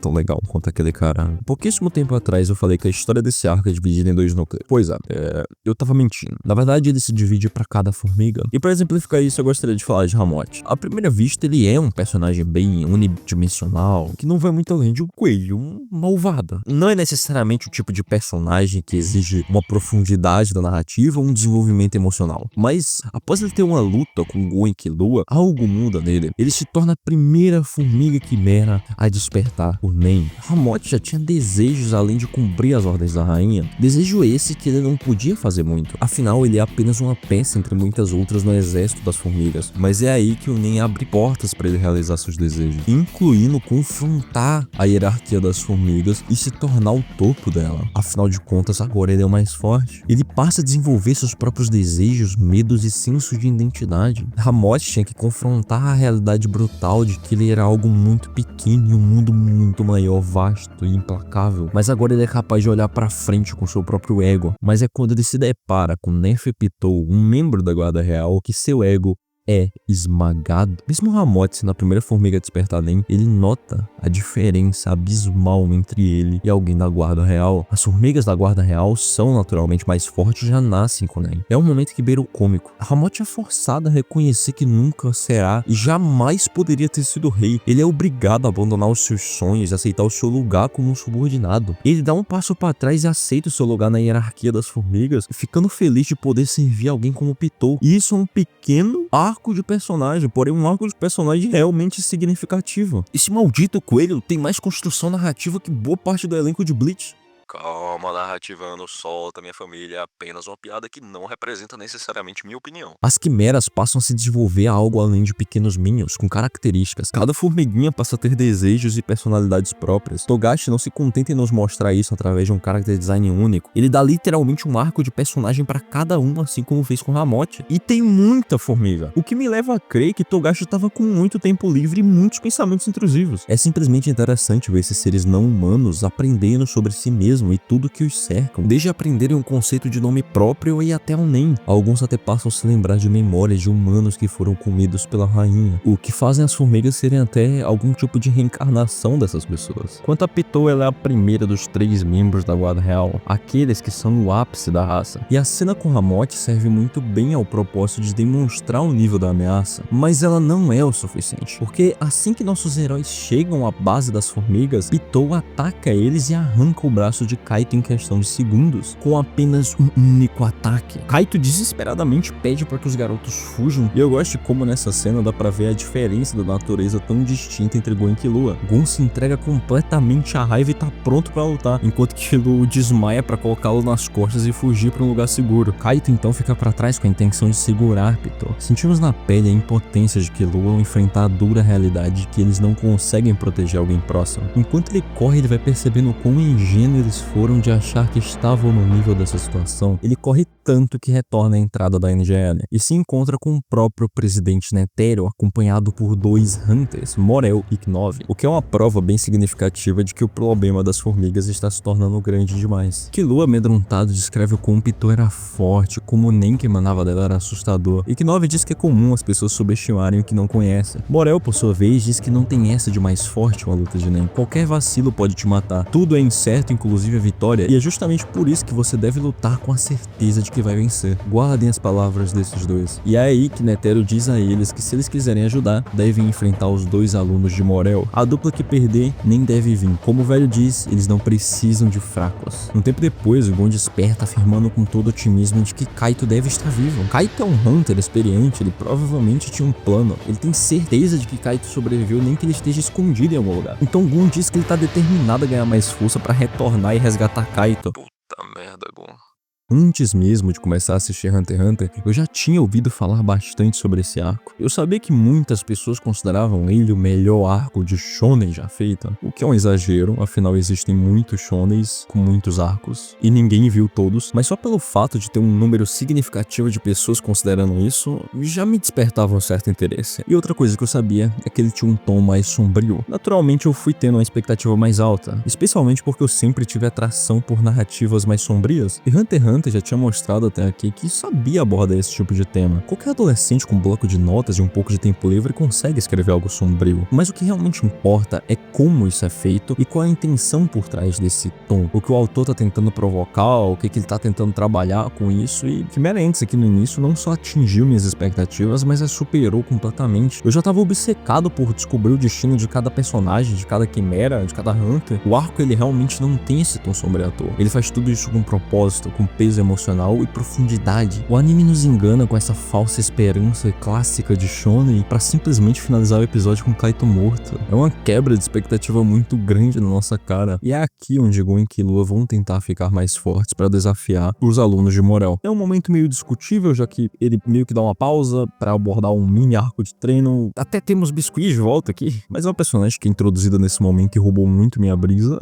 é Palmer. Essa personagem é um ótimo exemplo da tendência de Togashi de pegar um conceito comum da mídia de mangá e explorar outras perspectivas em torno dela. Palmer é uma aluna de K9 apaixonada por ele e aos poucos também começa a ter uma certa paixão por Gon. O ponto é que ela segue o arquétipo de um yandere, sabe? Aquela coisa de garota fofa, romanticamente adorável, atraente, mas que ao mesmo tempo é extremamente obsessiva, super protetora, perseguidora, maluca. Palmer tem um design mais bonitinho, por assim dizer, mas o design usual dela normalmente é esse. É totalmente repulsivo e tem momentos muito cômicos ligados a ele. O anime trata ela como uma pessoa claramente não mentalmente saudável, e Togashi não abre espaço para romantização ou mesmo fetichização. É realmente difícil encontrar alguém que gostaria de estar na pele de Gon quando se trata de interagir com essa versão de Palmer. É uma personagem extremamente superficial e até irritante. Eu ficava constantemente me questionando por que Togashi botou essa personagem aqui logo em um arco com tantas temáticas complexas, mas acontece que Palmer levanta aqui pela primeira vez algo que vai ser muito mais aprofundado ao longo do arco. O que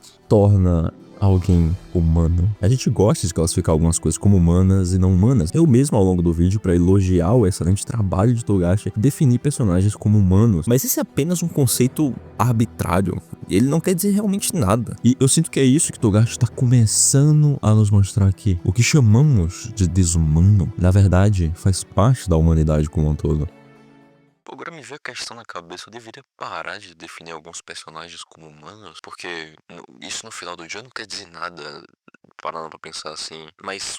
Retomando o foco aqui, Knuckle e Chute são aqueles que Gon e Killua devem desafiar. Knuckle é extremamente temperamental e se estressa fácil, é impaciente, mas ao mesmo tempo é bem emotivo. Ele chega a chorar com facilidade e ele se dá muito bem com animais. Enquanto Chute é um cara tímido. Ele chega a ter medo de aproveitar momentos oportunos para tirar vantagem do inimigo apenas por isso. Sua prudência torna ele uma boa contraparte para Knuckle, pois ele contrabalança a impulsividade dele. As técnicas de Hatsu deles também são divertidas de ver em ação. Chute pode invocar 3 mãos flutuantes e ao entrar em contato com o alvo, ele pode roubar e guardar em uma gaiola a parte do corpo que entrou em contato, enquanto Knuckle literalmente consegue emprestar aura para o inimigo através de socos, colocando nele um contador de juros que aumenta gradualmente com o tempo. Quando a aura emprestada excede a aura total do oponente, ele vai à falência, o que leva ele a ficar basicamente um mês sem conseguir usar nem. A única maneira de diminuir o contador é devolvendo os socos em Knuckle. Durante a luta entre as duas duplas, eles se dividem. Chute fica contra Killua e Gon contra Knuckle. E a luta vai se agravando aos poucos. Killua tem partes do corpo roubadas por Chute e os juros em Gon começam a escalar cada vez mais. É realmente um momento onde você se pergunta como eles podem conseguir uma vitória contra eles, porque eles têm que conseguir. A gente viu ao longo de vários episódios eles treinando e melhorando, tudo isso com uma esperança enorme de que eles vão voltar pra NGL e salvar Kaito. Nunca houve dúvida que Gon e Killua ficariam mais fortes e derrotariam o Knuckle e o Chute. A questão é como eles vão fazer isso. Mas então, há um corte, onde vemos a NGL, um caminhão chegando lá, e quem desce do caminhão é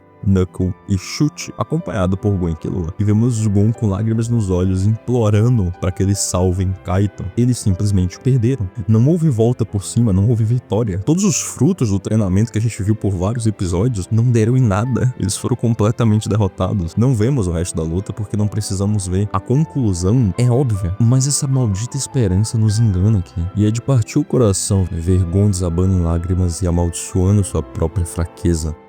E enquanto tudo isso acontecia, o Rei das Formigas nascia. Sua primeira ação em vida é matar a rainha. Os primeiros traços que podemos ver do rei é sua tirania e sua brutalidade. Ele literalmente, logo após nascer, oprime as outras formigas, chegando até matar uma delas. E logo esse personagem me lembrou Dragon Ball mais uma vez. O design dele me lembra um pouco o Cell e o jeito de agir me lembra um pouco o Freeza. Que por mais que sejam vilões unidimensionais, eu tenho bastante carinho por eles. E aqui o rei é tão unidimensional quanto eles. Ele coloca poder acima de tudo, ele é um mal supremo, ele quer governar os fracos e percebe a força como o único pilar necessário para sua filosofia de dominação. Ele demonstra respeito pelos fortes como seus guardas reais e ele acha que os fracos são desprezíveis, nem mesmo dignos de serem comidos. Ao ver esse personagem enquanto assisti pela primeira vez, eu o achei bem sem graça. Ele realmente parecia ser um vilão genérico, me lembrava até o Detrum de alguma forma. Qualquer outra formiga ali parecia mais interessante que o rei. O Rei das Formigas, que o arco trabalhou tanta expectativa para nascer, não é nada especial.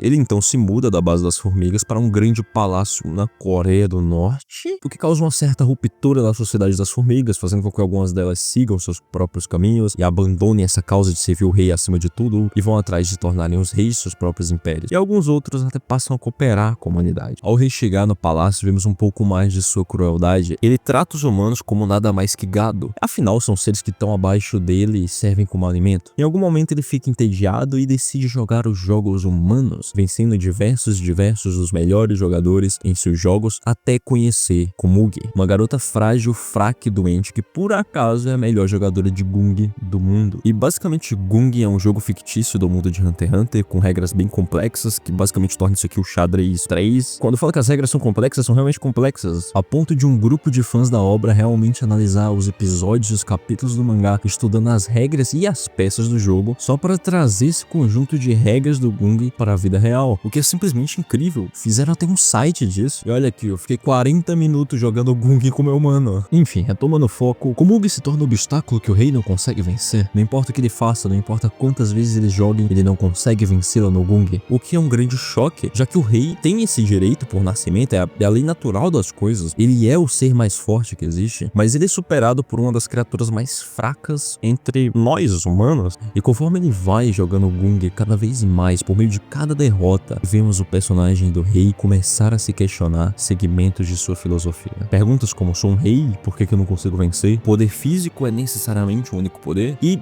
claro, como um mero humano, alguém tão fraco pode vencer um ser absoluto? E esse é um dos maiores trunfos de Quimeras. Vemos intimamente o funcionamento interno do processo de seus pensamentos, enquanto ele começa a questionar o seu propósito de existir. E isso aos poucos vai gerando uma certa comoção na Guarda Real. Sentimentos meio controversos surgindo, certas discussões, e ao ver isso, é aí que ele decide matar Komugi com força bruta para mostrar que sua filosofia está realmente correta. E essa cena aqui realmente ficou bem marcada na minha memória. Ver esse personagem caminhando até Komugi enquanto vemos seus pensamentos de que força, poder está acima de tudo. A presença de outras forças menores são absolutamente inúteis. Como Gungi, esse jogo imbecil de tabuleiro é inútil. Ele pode simplesmente encostar um pouco em Komugi e transformá-lo em um pedaço de carne. E assim que ele abre a porta,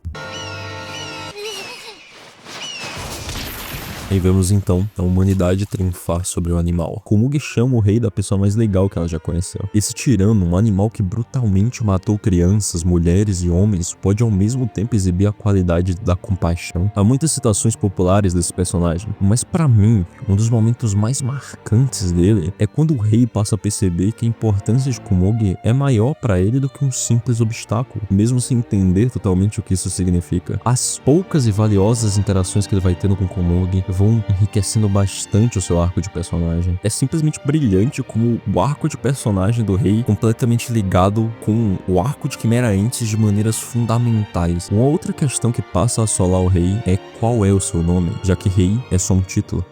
E essa resposta está com a humanidade, pois eles chegaram à rainha em seus últimos suspiros, e ela revela o nome do rei e depois dá à luz a uma última vida, que é essa coisa. E aí que a humanidade começa a bolar um plano para invadir o palácio. Mas vemos que Knuckle e Shuchi acharam Kaito, mas ele tá bem diferente. Itou literalmente transformou o corpo morto dele em um boneco de treino mórbido. E Gon, ao ver isso, sente uma incrível sensação de arrependimento. Sua primeira reação é se culpar pelo estado de Kaito, e ele é incapaz de se perdoar por isso. E ele também entra em estado de negação, pois se recusa a aceitar que Kaito está morto. Ele passa de precisamos resgatar Kaito a precisamos curar Kaito. E é aqui que temos uma grande mudança em Gon, que é refletida principalmente por seus olhos, que antes tão brilhosos e alegres e cheios de vida, se tornam apagados, implacáveis e mórbidos. Ele tá totalmente focado no seu desejo de curar Kaito e derrotar Itou. Então Morel acaba dando mais uma oportunidade pra ele e Killua participarem da invasão. Inclusive, acredito que esse seja um bom momento pra falar de Morel. Muito se fala de personagens fortes por aí na internet, seja Satoru Gojo, o Sungada aí, o protagonista Solo Leveling, o Batman com preparo, mas se as pessoas gostam tanto desses personagens fortes, como que ninguém fala de Morel? O Hatsu de Morel consiste em fumar. Sim,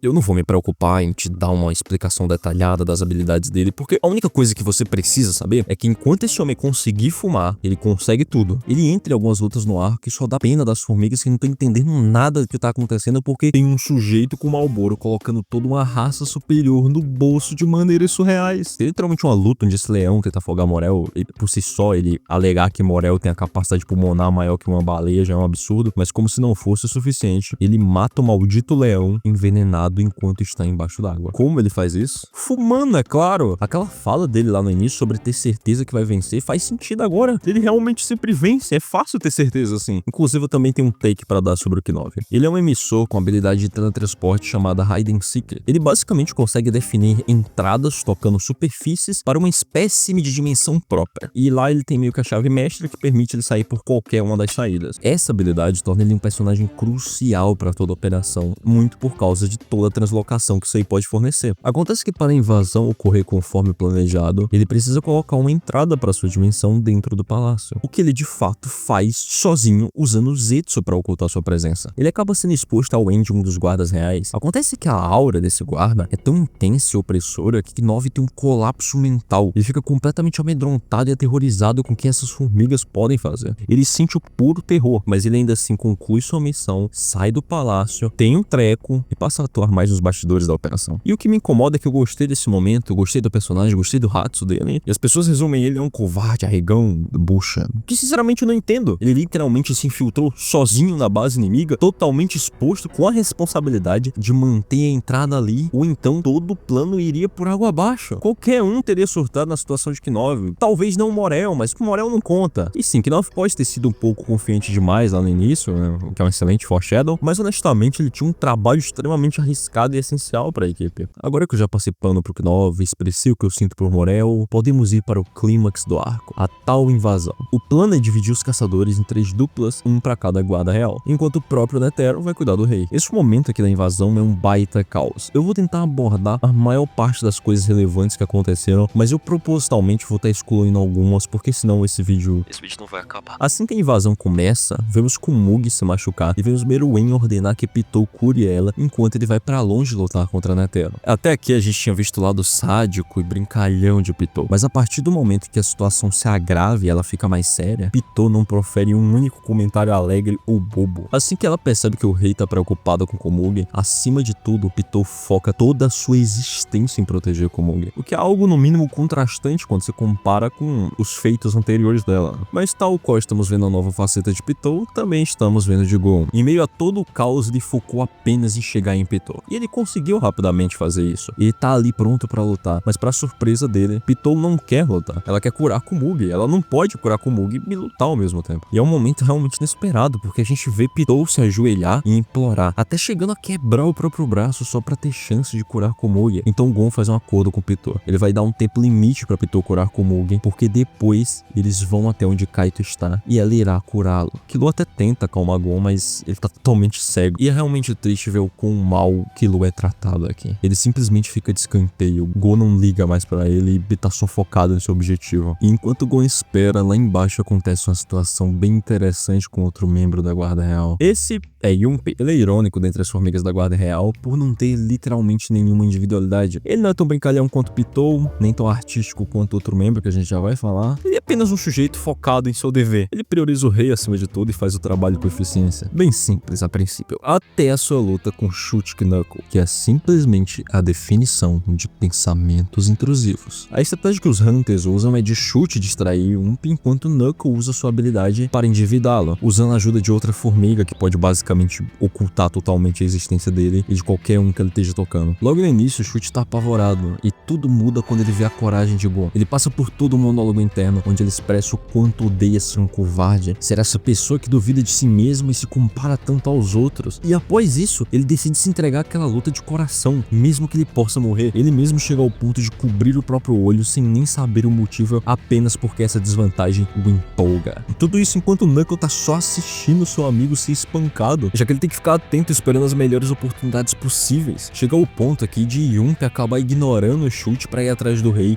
e Chute se sentir tão desrespeitado que cai em lágrimas, e Knuckle decide arriscar tudo, inclusive a própria vida, pra se vingar, socando Yunpei na cara. Eu amo como essa luta escala de 0 a 100 em questão de 3 frases que surgem de pensamentos intrusivos na cabeça de alguém. Aqui Knuckle e Chute cresceram muito como personagens pra mim. Eles têm tantos defeitos, e esses defeitos levam a um nível de egoísmo tão grande que eles não ligam pro plano, não ligam para suas vidas, nem pro mundo. Eles estão lutando puramente pelos seus sentimentos. O problema é que eles não são os únicos a evoluírem nessa luta. E Yunpei tem que pensar mais do que jamais pensou. Ele se transforma num indivíduo mais furioso e egoísta durante a luta, só para depois amadurecer durante ela e aprender a controlar sua raiva a fim de usar o seu poder de uma forma eficiente. E essa batalha se estende bastante com outros personagens interferindo nela. Eu realmente não vou resumir tudo aqui, mas saiba que tem momentos maravilhosos. O ponto é que depois de vários episódios, e essa luta se estender, se estender, se estender, Knuckle está quase deixando Yunpei sem nem por causa de sua dívida. Mas acontece que Morel fica sem saída e está na beira da morte. E isso só aconteceu porque tiraram o cachimbo dele. E é aí que Knuckle remove os juros de Yunpei em troca de salvar o seu mestre, sacrificando literalmente todo o progresso até ali. Ele pega tudo que foi construído nessa luta gigantesca e joga fora, o que torna a luta perdida. Tá todo mundo tão exausto que nem dá pra fazer uma nova estratégia contra Yunpei. Mas para surpresa de todos, Yunpei agradece os Hunters por ajudarem ele a se desenvolver e crescer desse jeito. Yunpei ao longo dessa luta se demonstrou um personagem tão interessante, e aqui no final ele canaliza todos os seus sentimentos em honra. Yunpei apreciou tantos esforços que os Hunters colocaram na luta que ele mostra misericórdia, mesmo que isso signifique literalmente ignorar todo o perigo que essas pessoas representam para o rei. Ele tá levando literalmente apenas em consideração o que ele tá sentindo no momento. Ele se torna tão egoísta quanto Knuckle e Chute. E após isso ele parte em direção ao rei. Depois disso Knovs até aparece pra falar com a galera. E ele fala que o presidente já deve estar lidando com o rei, e após a morte do rei, os guardas reais não terão mais propósito e são tão descartáveis incansáveis quanto os caçadores ali. A operação já acabou e ele trata isso como um sucesso. Durante a invasão, tanto Pitou quanto Yunpei se tornam mais humanos de suas próprias maneiras, mas é Shia Purf que se torna mais humano dentre os guardas reais. Ele começa como um personagem até que intelectual, racional, calmo, mas não demora muito pra gente ver o lado fanático dele. Ele com certeza é um maluco desprovido de qualquer tipo de ego. Ele é um ser completamente devoto ao rei e pronto pra morrer por ele sem hesitação nenhuma. Puff enxerga o rei de uma forma muito idealizada. Do seu ponto de vista, o rei deveria ser esse si que vai em direção a se tornar o pináculo da evolução e dominar o mundo. Mas a partir do ponto que o rei passa a se desenvolver com Komugi, Puff se sente profundamente ferido por causa de sua fanática devoção. Em diversos momentos, principalmente por causa de suas músicas, ele retrata o seu sofrimento. Na invasão, vimos ele chorar em prantos por não estar com o rei quando ele precisava. E aqui nesse momento também não há nenhuma luta direta envolvendo. Ele meio que participa de tudo e meio que atrapalha em tudo também. Isso muito porque seu foco principal é só contornar toda essa situação e ir até o rei. Tal rei esse que está nesse momento conversando com o Netero. E graças a essa conversa podemos ver o quanto ele mudou. Ele deixa o orgulho de lado e se recusa a lutar. Ainda vemos que ele acredita na existência da força absoluta, mas reconhece que ela pode se manifestar de maneiras diferentes. Ele mantém a visão que os humanos são capazes de grande maldade, mas também que podem fazer o bem. E por mais que essa criatura possa não ser humana, ela certamente não está agindo como um animal. A luta só começa de fato quando o Netero o provoca, dizendo que caso admita a derrota, ele revelará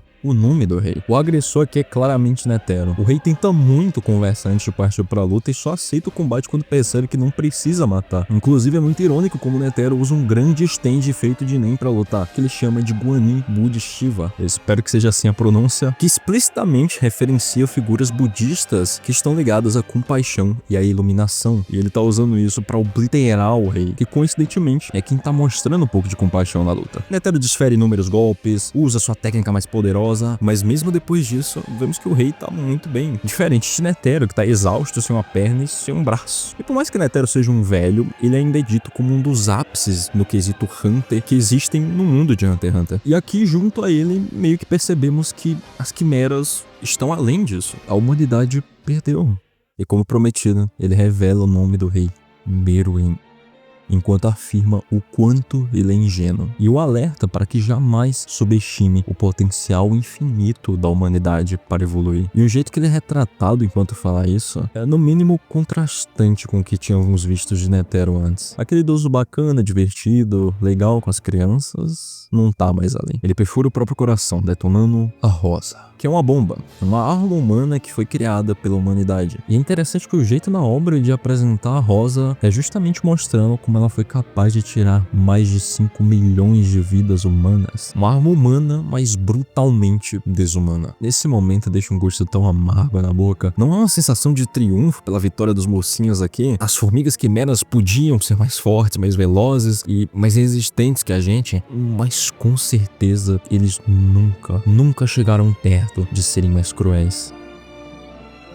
Mas ainda há esperança a Meruem, pois ele é achado à beira da morte por Yunpei e Shia Purf. E aí meio que cada um, de sua própria maneira, dá a essência para alimentar o rei e salvá-lo. E assim, é uma cena maneirinha onde os dois mostram o seu amor e sua devoção ao rei. E o mangá até aproveita para fazer uma ceninha cômica. E assim, o que acontece? No anime, por algum motivo, eles decidiram esticar muito essa cena, demasiadamente, e erotizaram um pouco mais a cena também. É papo que essa cena é literalmente metade de um episódio e eu não consigo pensar em literalmente nenhum bom motivo pra isso, a não ser que eles tinham um fanfiqueiro muito competente lá dentro e eles queriam usar a habilidade do cara. Agora retomando o foco do vídeo, a conclusão é que Meruem de fato sobrevive absorvendo seus dois guardas reais. Inclusive agora estando ligado intrinsecamente a ambos, eles meio que fazem parte de Meruem e ele tá mais forte porque consegue usar a habilidade de ambos agora. Mas o ponto mais relevante disso aqui é que ele se recupera sem nenhuma memória. Depois de tanto tempo de desenvolvimento, Meruem retorna a ser o que era. Ele é mais uma vez um tirano. Seu desenvolvimento é só esquecido. Mas ainda há pequenos fragmentos presos em sua mente que parecem lembrar de quem ele era. E ele até consegue fazer esses fragmentos virarem memórias complexas, mas ele tem que ter mais contato com aquilo. E aqui vemos a humanidade de Puff emergir na forma de ego humano. A sua devoção pelo rei se torna tão grande que ele se convence de que a melhor forma de servi-lo e protegê-lo é mentir, manipulá-lo. Para o bem dele, claro. Então Puff faz de tudo tudo pra impedir que Meruem recupere suas memórias. Ele esconde o tabuleiro de Gung, tenta matar Komugi. Ele sabe que mentir ao seu rei é trair sua lealdade, mas ao mesmo tempo compreende que isso é um mal necessário e essa é uma falha profundamente humana. Acreditar que sabe mais o que é melhor para uma pessoa do que a própria. E Puff não deixa de ser leal aqui, muito pelo contrário, ele se torna ainda mais leal, só que de uma maneira distorcida. E esse amor obsessivo pelo rei que o move é o mesmo que o leva ao fim, já que a Rosa, além de toda a destruição massiva, era tóxica e havia envenenado Meruem e agora Puff e Yumpi. E eu gosto muito da escolha de suas mortes não serem mostradas em cena, vemos apenas os corpos deles. Mas o último momento que vemos Puff, ele tá se desmanchando em lágrimas ao perceber que Meruem se lembrou de Komugi. Sua capa é rasgada pelo vento e ele não tem mais o seu violino para condensar seus sentimentos. Não resta nada para ele a não ser dor. O guarda mais leal do rei morre rastejando em sua direção, enquanto Meruem dá as costas a ele e vai atrás de Komugi. No final de Chimera Ants, o que permanece em Meruem não é seu senso de poder, nem suas reflexões sobre os fortes e fracos. O que prevalece é a humanidade que despertou dentro dele, o cuidado genuíno que ele sente por outro ser humano. E ele finalmente reencontra Komugi, e embora nunca a derrote em vida, ele escolhe morrer ao lado dela, aceitando sua mortalidade não como um tirano que dá ordens, mas como alguém que faz um último pedido. 951水小麦いるか。はいな、もちろんメルエム様の番ですよ。少しだけ疲れた。ほんの少し眠るからこのまま手を握っていてくれるか。小麦いるか。聞いてますとも、わかりました。こうですね。すぐ起きるからそれまでそばにいてくれるか。離れたことありませんよ。ずっと一緒です。小麦。はいはい。何ですか？ありがとう。こちらこそ。最後にはい。名前を呼んでくれないか。おやすみなさい。メルエム。Meruem, eu também queria que ela dissesse meu nome a última vez, hein? Eu realmente gosto de como esse arco se encerra dessa maneira. Ele tinha tudo pra terminar com uma nota de desânimo sobre a humanidade, mas ele prefere justamente pelo caminho contrário. É justamente por meio das qualidades humanas ligado ao altruísmo e ao cuidado que o tirano mais implacável que vimos em Hunter x Hunter é salvo. Meruem é um dos melhores personagens de Hunter x Hunter por representar muito bem um dos melhores arcos de Hunter x Hunter. Inicialmente parece muito uma história de bem contra mal, mas ela surpreende tanto porque em meio a tantas coisas grandiosas acontecendo, ela prefere mergulhar e aprofundar os nuances dos conflitos internos de cada personagem. Muitos desses conflitos eu nem sequer citei nesse vídeo, mas eu realmente acho que vale a pena você dar uma olhada por si só. Chimera Ants é sobre essa grande guerra, essa grande batalha, onde a natureza humana é questionada e desafiada, mas também no final das contas é elogiada e exaltada. Ele é um arco sem sombra de dúvidas grandioso, ele é o maior dentre todos, e por mais que ele seja muito bom, ele ainda não é meu favorito. Eu ainda gosto mais de Yorkshire, muito porque esse arco tem alguns defeitozinhos, né, como uns pequenos problemas de ritmo ali, e aqui nesse arco do nada aparece o narrador que fica narrando várias coisas, e ele é bem intrusivo, ele fica falando muita coisa óbvia, e acontece que eu sinto que raramente essas narrações colaboram em algo. Na maioria das vezes elas só são gratuitas, e na minha cabeça as cenas ficariam melhores sem. E enquanto Yorkshire, você pode ver que não tem defeitos, né? Quer dizer, tirando esse episódio, mas a gente não fala desse episódio aqui. Finalmente acabamos o arco de Chimera Ants. Eu já falei tudo que eu tinha pra falar. Agora a gente pode partir pra próxima e ir pro arco da ilha. Pera. Eu esqueci do Gon, do protagonista. Após Pitou curar Komugi, Gon a leva até Kaito, esperando que o mesmo se repita. Mas Pitou revela o óbvio: Kaito já está morto. E, olha, ao longo de todo o arco, algo já parecia deslocado em Gon. Todos os eventos até ali o colocaram sob uma pressão inimaginável. Gon sempre foi esse garoto brilhante, esperançoso, sempre sorrindo com aqueles olhos brilhantes durante todo o anime. Ele é quase a soma das melhores virtudes da humanidade, mas esse momento tá aqui pra mostrar que Gon nunca esteve livre dos traços mais sombrios da humanidade. Como todos nós, ele também carrega um potencial enorme para a destruição. Quando ele descobre que Kaito morreu, Gon vive um momento que se assimila bastante o de Meruem ao reencontrar Komugi ferida. Mas enquanto Meruem escolhe demonstrar o melhor da humanidade, Gon segue pelo caminho oposto. Ele não consegue lidar com a frustração e canaliza toda a dor em culpa. Ele se culpa e se sente extremamente responsável pelo que aconteceu por Kaito. E quando quando ele não consegue aguentar essa culpa, ele a transforma em ódio puro contra Pitou. Similar ao que Kurapika fez, ele realiza um voto capaz de convocar o ápice de poder que ele poderia chegar, e o preço para isso é abandonar tudo. Seu Nen, sua vida, tudo que ele significa para seus amigos, tudo isso só para erradicar Pitou. E o resultado disso é uma das cenas mais brutais e bem construídas do arco inteiro. Gon destrói Pitou por completo, e Killua chega no final para testemunhar seus últimos instantes conscientes. Eles trocam olhares, nem sequer uma palavra é dita antes de Gon dar um último Janjanken. E essa cena desconstrói completamente aquele trope de transformação de shonen. Afinal de contas, isso se tornou algo clássico. Eu lembro que quando eu era criança, sempre que eu vi um protagonista de shonen novo, eu ficava esperando para ver qual que seria a sua transformação. Afinal de contas, todos os protagonistas de grande shonen tinham uma transformação, que sempre aparecia no momento que eles mais precisavam, em uma cena muito legal e que se tornava uma habilidade que eles poderiam usar dali pra frente. Só que aqui é exatamente ao contrário. É uma cena trágica e assustadora, que serve exatamente pra mostrar que todos têm seu ponto de ruptura e até os melhores podem se perder, sacrificando tudo pelo motivo errado. E isso conversa perfeitamente com a conclusão do arco de Meruem. No fim, eu acho que isso é o mais lindo desse arco. A maneira como ele mostra o melhor e o pior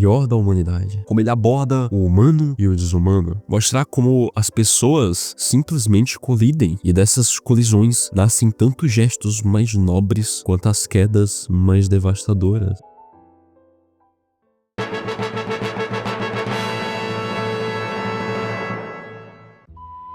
Após a morte do presidente Isaac Netero, os Zodíacos se reúnem para decidir a próxima candidatura. Eles são o alto conselho da Associação Hunter e são compostos por 12 Hunters escolhidos a dedo por Netero, cada um que representa um animal do Zodíaco chinês. Inclusive, um deles é Jing Freaks, pai de Gon. E nenhum Zodíaco vai com a cara dele, ninguém gosta dele. Esse arco em si é dividido em 2 núcleos. O primeiro em si, o da eleição, cheio das politicagens e tal. E do outro lado, a gente tem Killua, extremamente frustrado com os últimos acontecimentos, já que nada parece tratar direito o problema de Gon. Até porque foi a condição do voto dele, então em tese não tem muito o que fazer pra resolver isso. Mas vamos começar falando do primeiro núcleo que dá nome ao arco. Normalmente quando mídia tenta retratar política, ela é meio realista, enfadonha e chata, bem chata. Mas há 2 bons motivos para essa eleição aqui ser extremamente divertida. Um é que Togashi faz da política um jogo. Ele meio que gamifica a eleição, botando várias regrinhas nela, como por exemplo, todos os Hunters devem concorrer e votar na eleição, ou que se a taxa de votação do vencedor for inferior a 95%, eles têm que refazer uma nova eleição. E esses joguinhos misturados com joguinhos de interesses realmente colaboram para deixar os conflitos aqui mais interessantes. Até porque os jogos são interessantes. E o segundo motivo é o ex-vice-presidente de Netero, Perry Stonehill. Assim que esse esquisito aparece, os outros Zodíacos deixam claro que ele é um sujeito perigoso. Ninguém sabe direito o que esse cara quer, nem por que Netero escolheu ele como vice, mas a única certeza que eles têm e que passam pra gente como público é que esse cara não pode ganhar. E vamos vendo que ele é um sujeito bem inteligente, ardiloso, e com o passar dos episódios, vamos vendo que ele claramente tá levando a eleição pra algum lugar. O problema é que ninguém faz ideia de onde ele quer chegar com isso, já que começa a ficar evidente que ele não quer ganhar, ele parece estar só enrolando a eleição. Como se não fosse suficiente esses 2 motivos, tem um terceiro, que é Leória. Ele retorna aqui, dessa vez já formado em medicina, e ele fica tão bravo de saber que Jing não vai visitar o filho no hospital, que no meio de uma palestra, ele soca Jing com sua técnica de Hatsu. E lembra que os Zodíacos não gostam muito de Jing? Então, a opinião popular sobre ele não é muito diferente. Então, graças a isso, Leório sobe muito no ranking da candidatura, e aos poucos, ele vai se tornando a última esperança para Pariston não ganhar, já que todos os Zodíacos vão aos poucos sendo eliminados da candidatura. Então eles começam a depositar as últimas fichas em Leório. Que detalhe, nem sequer quer se tornar presidente. Há um momento em que gosta bastante, que ele tem que fazer um discurso e aí ele decide abrir o coração, dizendo o quanto se sente inútil e impotente, porque enquanto o amigo dele, que lutava de verdade por algo a mais, precisava dele, ele estava no conforto de sua casa, estudando medicina, trabalhando duro por ele mesmo e se masturbando, é que vai ordenar que todos os Hunters se mobilizem para achar um jeito de salvar Gon. E surpreendentemente, ele recebe apoio de quase todos os Hunters que ficam do lado dele. E esse momento é bizarro porque os personagens já passam a aceitar que de fato não tem pra onde ir. Leório se tornará o próximo presidente da Associação Hunter. Isso se torna quase que uma certeza. Mas vamos deixar a politicagem descansar um pouquinho e vamos dar uma olhadinha no outro núcleo. Killua sempre foi o personagem dentre os 4 protagonistas que eu menos gostava, porque eu não entendia muito o seu propósito narrativo até aqui. Ele apareceu do nada, ele não tem um objetivo e tudo nele parecia meio inconclusivo. Mas no momento que ele tá no corredor do hospital e vemos como ele se sente a respeito de tudo aquilo que aconteceu, realmente mudou a minha visão do personagem. Esses sentimentos dele, de alguma forma, eram tão familiares. Sabe, eu não tô tentando me vingar de um grupo de bandidos, nem tentando reencontrar o meu pai, até porque nem dá. E se eu me recordo bem, eu tranquei minha faculdade. Mas agora, olhando em retrocesso, os conflitos de Killua são problemas com sua família, a falta de propósito, um certo complexo de inferioridade que podemos ver nos seus monólogos internos. E agora, a relação que ele exaltou tanto e colocou em um pedestal está quebrada, porque se tornou algo tóxico, onde Gon, mesmo sem perceber, estava usando Killua para atingir os seus objetivos. E foi aí que eu me toquei que Killua lutou contra as mesmas coisas que eu lutei nos últimos anos de minha vida. É muito fácil se identificar com Killua por causa disso. São problemas tão comuns. E isso de alguma forma me trouxe um certo aconchego enquanto eu assistia. No final desse monólogo, diferente da maioria que Killua faz, ele parece estar bem confiante. E ele diz que vai curar Gon, não só para trazê-lo de volta, mas para fazê-lo perceber o seu egoísmo e pedir desculpas. Seu plano para isso consiste em usar a técnica de sua irmã, a Luca, que basicamente realiza desejos, o que de fato é bem conveniente, mas a Luca vai bem além de um deus ex machina, já que quem realiza os desejos é uma entidade estranha chamada Nanika, e meio que a Luca, de certa forma, divide o corpo com Nanika. E isso é bem misterioso e esquisito. Além disso, essa habilidade vem com algumas regrinhas que geram consequências gravíssimas, como mortes, muitas mortes que escalam com a complexidade do desejo pedido, mas vai por mim que isso cria algumas situações estratégicas bem legais, mas o maior impacto de Aluka aqui vem na relação familiar, principalmente pelo jeito que a família Zodiac trata a Luca. Querendo ou não, ela é muito perigosa, então ela é presa em um quarto extremamente protegido e completamente isolado do mundo. Só que Killua, de todos, foi o que sempre manteve uma melhor relação com a Luca, e ele obviamente não gosta muito da ideia dela ficar presa. Então Killua a resgata e o que acompanhamos é ele tentando chegar em Gon enquanto protege a sua irmã de seu irmão Illumi, que pretende matá-la, já que não a vê como parte da família e a vê como um perigo muito real até pro próprio Killua, de certa forma. O arco de Killua é sobre essa relação que é tão bem escrita que realmente me faz esquecer da suposta conveniência. É cheio de pequenos gestos sutis, como Killua se referir a sua irmãzinha como ela, enquanto o resto inteiro da família só reconhece como ele, o que é uma demonstração tão simples, mas tão sincera de amor e respeito. O plano inicial de Killua, inclusive, envolvia fazer com que Nanika nunca mais aparecesse para proteger a Luca. Mas no final das contas, a conclusão que ele chega é de, na verdade, aceitar Nanika como parte de a Luca também. Afinal de contas, isso é sua irmã. E esse é realmente um dos momentos mais lindos de Hunter x Hunter. Killua reconhecendo seu erro e prometendo que a partir de agora eles vão ficar juntos e ele vai proteger a sua irmã de tudo. É um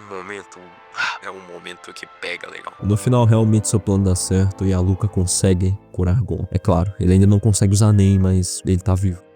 E isso meio que interrompe a eleição, já que eles levam Gon até lá pra ele ver Leório. E meio que Leório só não tem mais o porquê se eleger pra presidente, então ele desiste do cargo e não tá mais nem aí. E é um momento tão bem legal que dá um puta abraço em Gon. Então, por desistência, Pariston ganha a eleição. E sua primeira ação como presidente da Associação Hunter é passar a presidência para outra membra dos Zodíacos. E depois disso, ele simplesmente vai embora? E só nos deixando com a dúvida de por que ele fez tudo isso. E eventualmente a gente tem a resposta, que é basicamente porque ele realmente ama criar esses conflitos. Nesse momento, inclusive, cai a ficha que ele provavelmente é a pessoa que mais sente a morte de Netero, já que o velho gostava de desafios e por isso ele escolheu Pariston pra vice. No final, Pariston é só mais um Hunter que tá seguindo seus desejos. E falando nesse negócio de Hunter aí, Gon finalmente reencontra Jinge. E como tá acontecendo muita coisa, eles acabam marcando de se encontrar e conversarem no topo de uma árvore. Mas antes de ir pra lá, esse momento tão aguardado, Gon de fato pede desculpas a Killua e ele fala do seu novo novo objetivo de proteger sua irmãzinha. E ele então se despede de Gon, porque a partir de agora o propósito de sua vida não é ficar do lado dele. Agora ele tem algo a mais. E é um momento fofo, ambos aceitam isso numa boa e Gon segue pra encontrar seu pai. Esse momento, por mais comum, por mais simplório, por mais bobo que ele possa parecer, ele realmente me impactou emocionalmente. Principalmente pelas cenas seguintes, onde Gon escala árvores sem nem e relembra de toda a jornada até ali. É quase como se esses momentos me fizessem sentir saudades de como os momentos entre esses dois bons amigos eram tão comuns. E essa cena, de alguma forma, conseguiu transmitir pra mim o exato sentimento de se despedir de alguém especial.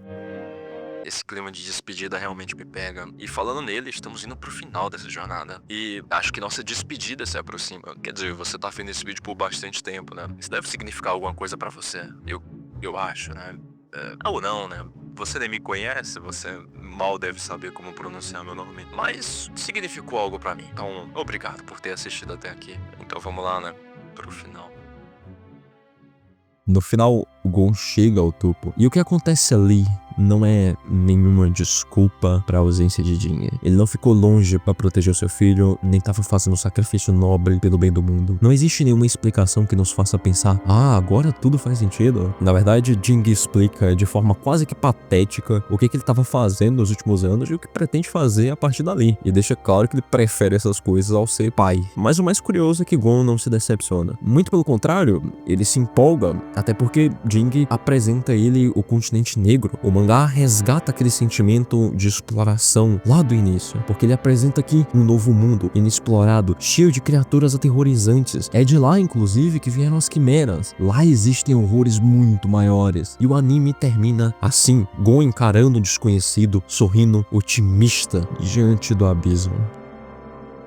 Eu realmente gostei bastante desse final, principalmente por um conselho que Jin dá a Gon aqui. Você deve aproveitar ao máximo os pequenos desvios, pois é aí que você vai achar coisas que são mais importantes do que o que você quer. Por mais que seja um final que funciona perfeitamente bem, o mangá não termina aí. Na verdade, há um arco inteiro que por enquanto só está disponível no mangá. E como eu gostei tanto da obra assim que eu terminei o anime, parecia uma decisão mais que óbvia ler o mangá. Só que eu decidi não começar minha leitura por nenhum momento específico do mangá. Eu decidi começar por duas cartas. A primeira, um pouco mais recente, era sobre Togashi falando de seus problemas nas costas e como há 2 anos ele mal consegue se sentar direito em uma cadeira. E a segunda era bem mais antiga, a carta que marcou o fim de Yu Yu Hakusho, uma obra que veio antes de Hunter x Hunter, mas tão marcante quanto pro gênero de shonen. Togashi tinha alcançado o que qualquer mangaka sonharia com sua obra. Ela era famosa, ela era reconhecida, tava no auge de sua carreira. Ninguém imaginava que anos depois ele ia fazer um mangá de sucesso igual ou quiçá maior que Yu Yu Hakusho. Então pareceu uma decisão idiota simplesmente parar o mangá. Mas a carta mostrava outro lado da vida de mangaka. Nela, Togashi explicava com 3 motivos o porquê dessa decisão. O primeiro, e mais simples, porque ele queria tempo para os seus hobbies, descansar e dormir. O segundo, seu corpo. Ele deixa claro como ele tinha uma rotina de sono transtornada, com pouco tempo para dormir, que ele sacrificava para ter hobbies. Além disso, ele detalha como sobrecarregava seu corpo quando sentia que o seu trabalho não o satisfazia. E Togashi tem o ideal de escrever e desenhar seus mangás sozinhos, então era muito trabalho. E a terceira eram pensamentos sobre o que significa desenhar mangá. Aqui essa parte ele chega a ser meio crítico com sua própria arte, a compara com outro mangá e deixa claro como sentia que sua arte nunca seria capaz de competir com ele. E no final ele explica como sentia que não havia muito o que explorar em Yu Yu Hakusho. Então ele tentou desconstruir os personagens, mas a Jump negou. E como ele mesmo diz, eu não tinha força física e mental para continuar fazendo a mesma coisa repetidamente. Essa carta realmente me fez sentir muitas coisas, muito por passagens como essa, ou como aquele diz que acabou desenhando o mangá para si mesmo sem pensar nas reações de ninguém. Mas a que sem sombra de dúvidas mais me arrepia até hoje é a que encerra a carta. Terminei Yu Yu Hakusho por causa do meu próprio egoísmo. Me desculpe. É doido pensar que uma obra que trouxe felicidade para tantas pessoas trouxe tanto sofrimento ao seu autor. E talvez seja por isso que a frase de Jing me marcou tanto.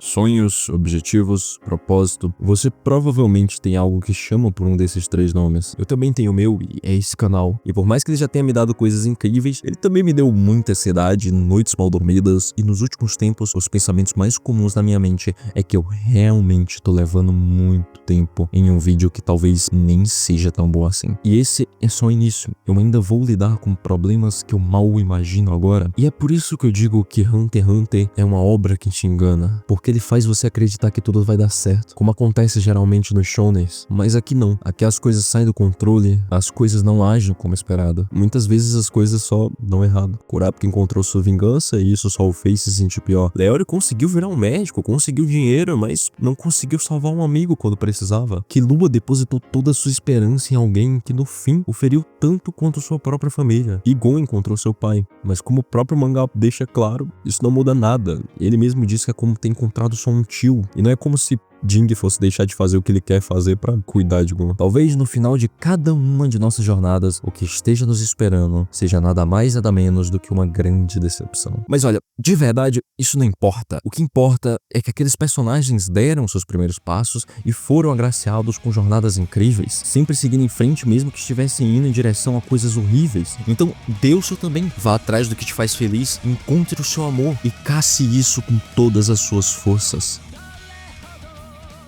Tá, chega de palhaçada, chega, eu tenho medo do que o YouTube pode fazer comigo se eu deixar essa música por mais tempo. Eu já brinquei demais desse vídeo, usei toda a trilha do anime e usei um pouco do áudio do anime. Então, é bem provável que esse vídeo desmonetize. Se você quiser me dar algum tipo de apoio maior, tá aí meu Live Pix, é algo desnecessário, eu já sou bem grato a você por ter visto até aqui, isso já foi apoio suficiente, mas tá aí. Enquanto eu terminava de produzir esse vídeo, eu fui agraciado com a linda notícia de que Togashi voltou a escrever Hunter x Hunter após 8 meses. Eu deveria comemorar isso como uma data comemorativa, sei lá, comprar um bolo, quem sabe. Essa sessão do vídeo tá mais aqui pra, se você se importa de alguma maneira comigo e quer saber de coisas que podem vir no futuro. Em geral, eu tenho planos pra mais vídeos de Hunter x Hunter em si. Assim, uma coisa que eu posso já garantir é que vai levar um bom tempo pra esses projetos irem pra frente, já que, né, convenhamos, foi Hunter x Hunter o suficiente por um bom tempo. Mas com certeza vai dar mais coisa, principalmente relacionado ao arco atual do mangá, que ainda não acabou, mas por mais que esteja incompleto, acredito que já seja o meu arco favorito de Hunter x Hunter. E assim, eu gostaria de fazer um vídeo sobre ele. Tem muita coisa lá legal que eu simplesmente amo, como, sei lá, a luta de Chrollo com Hisoka,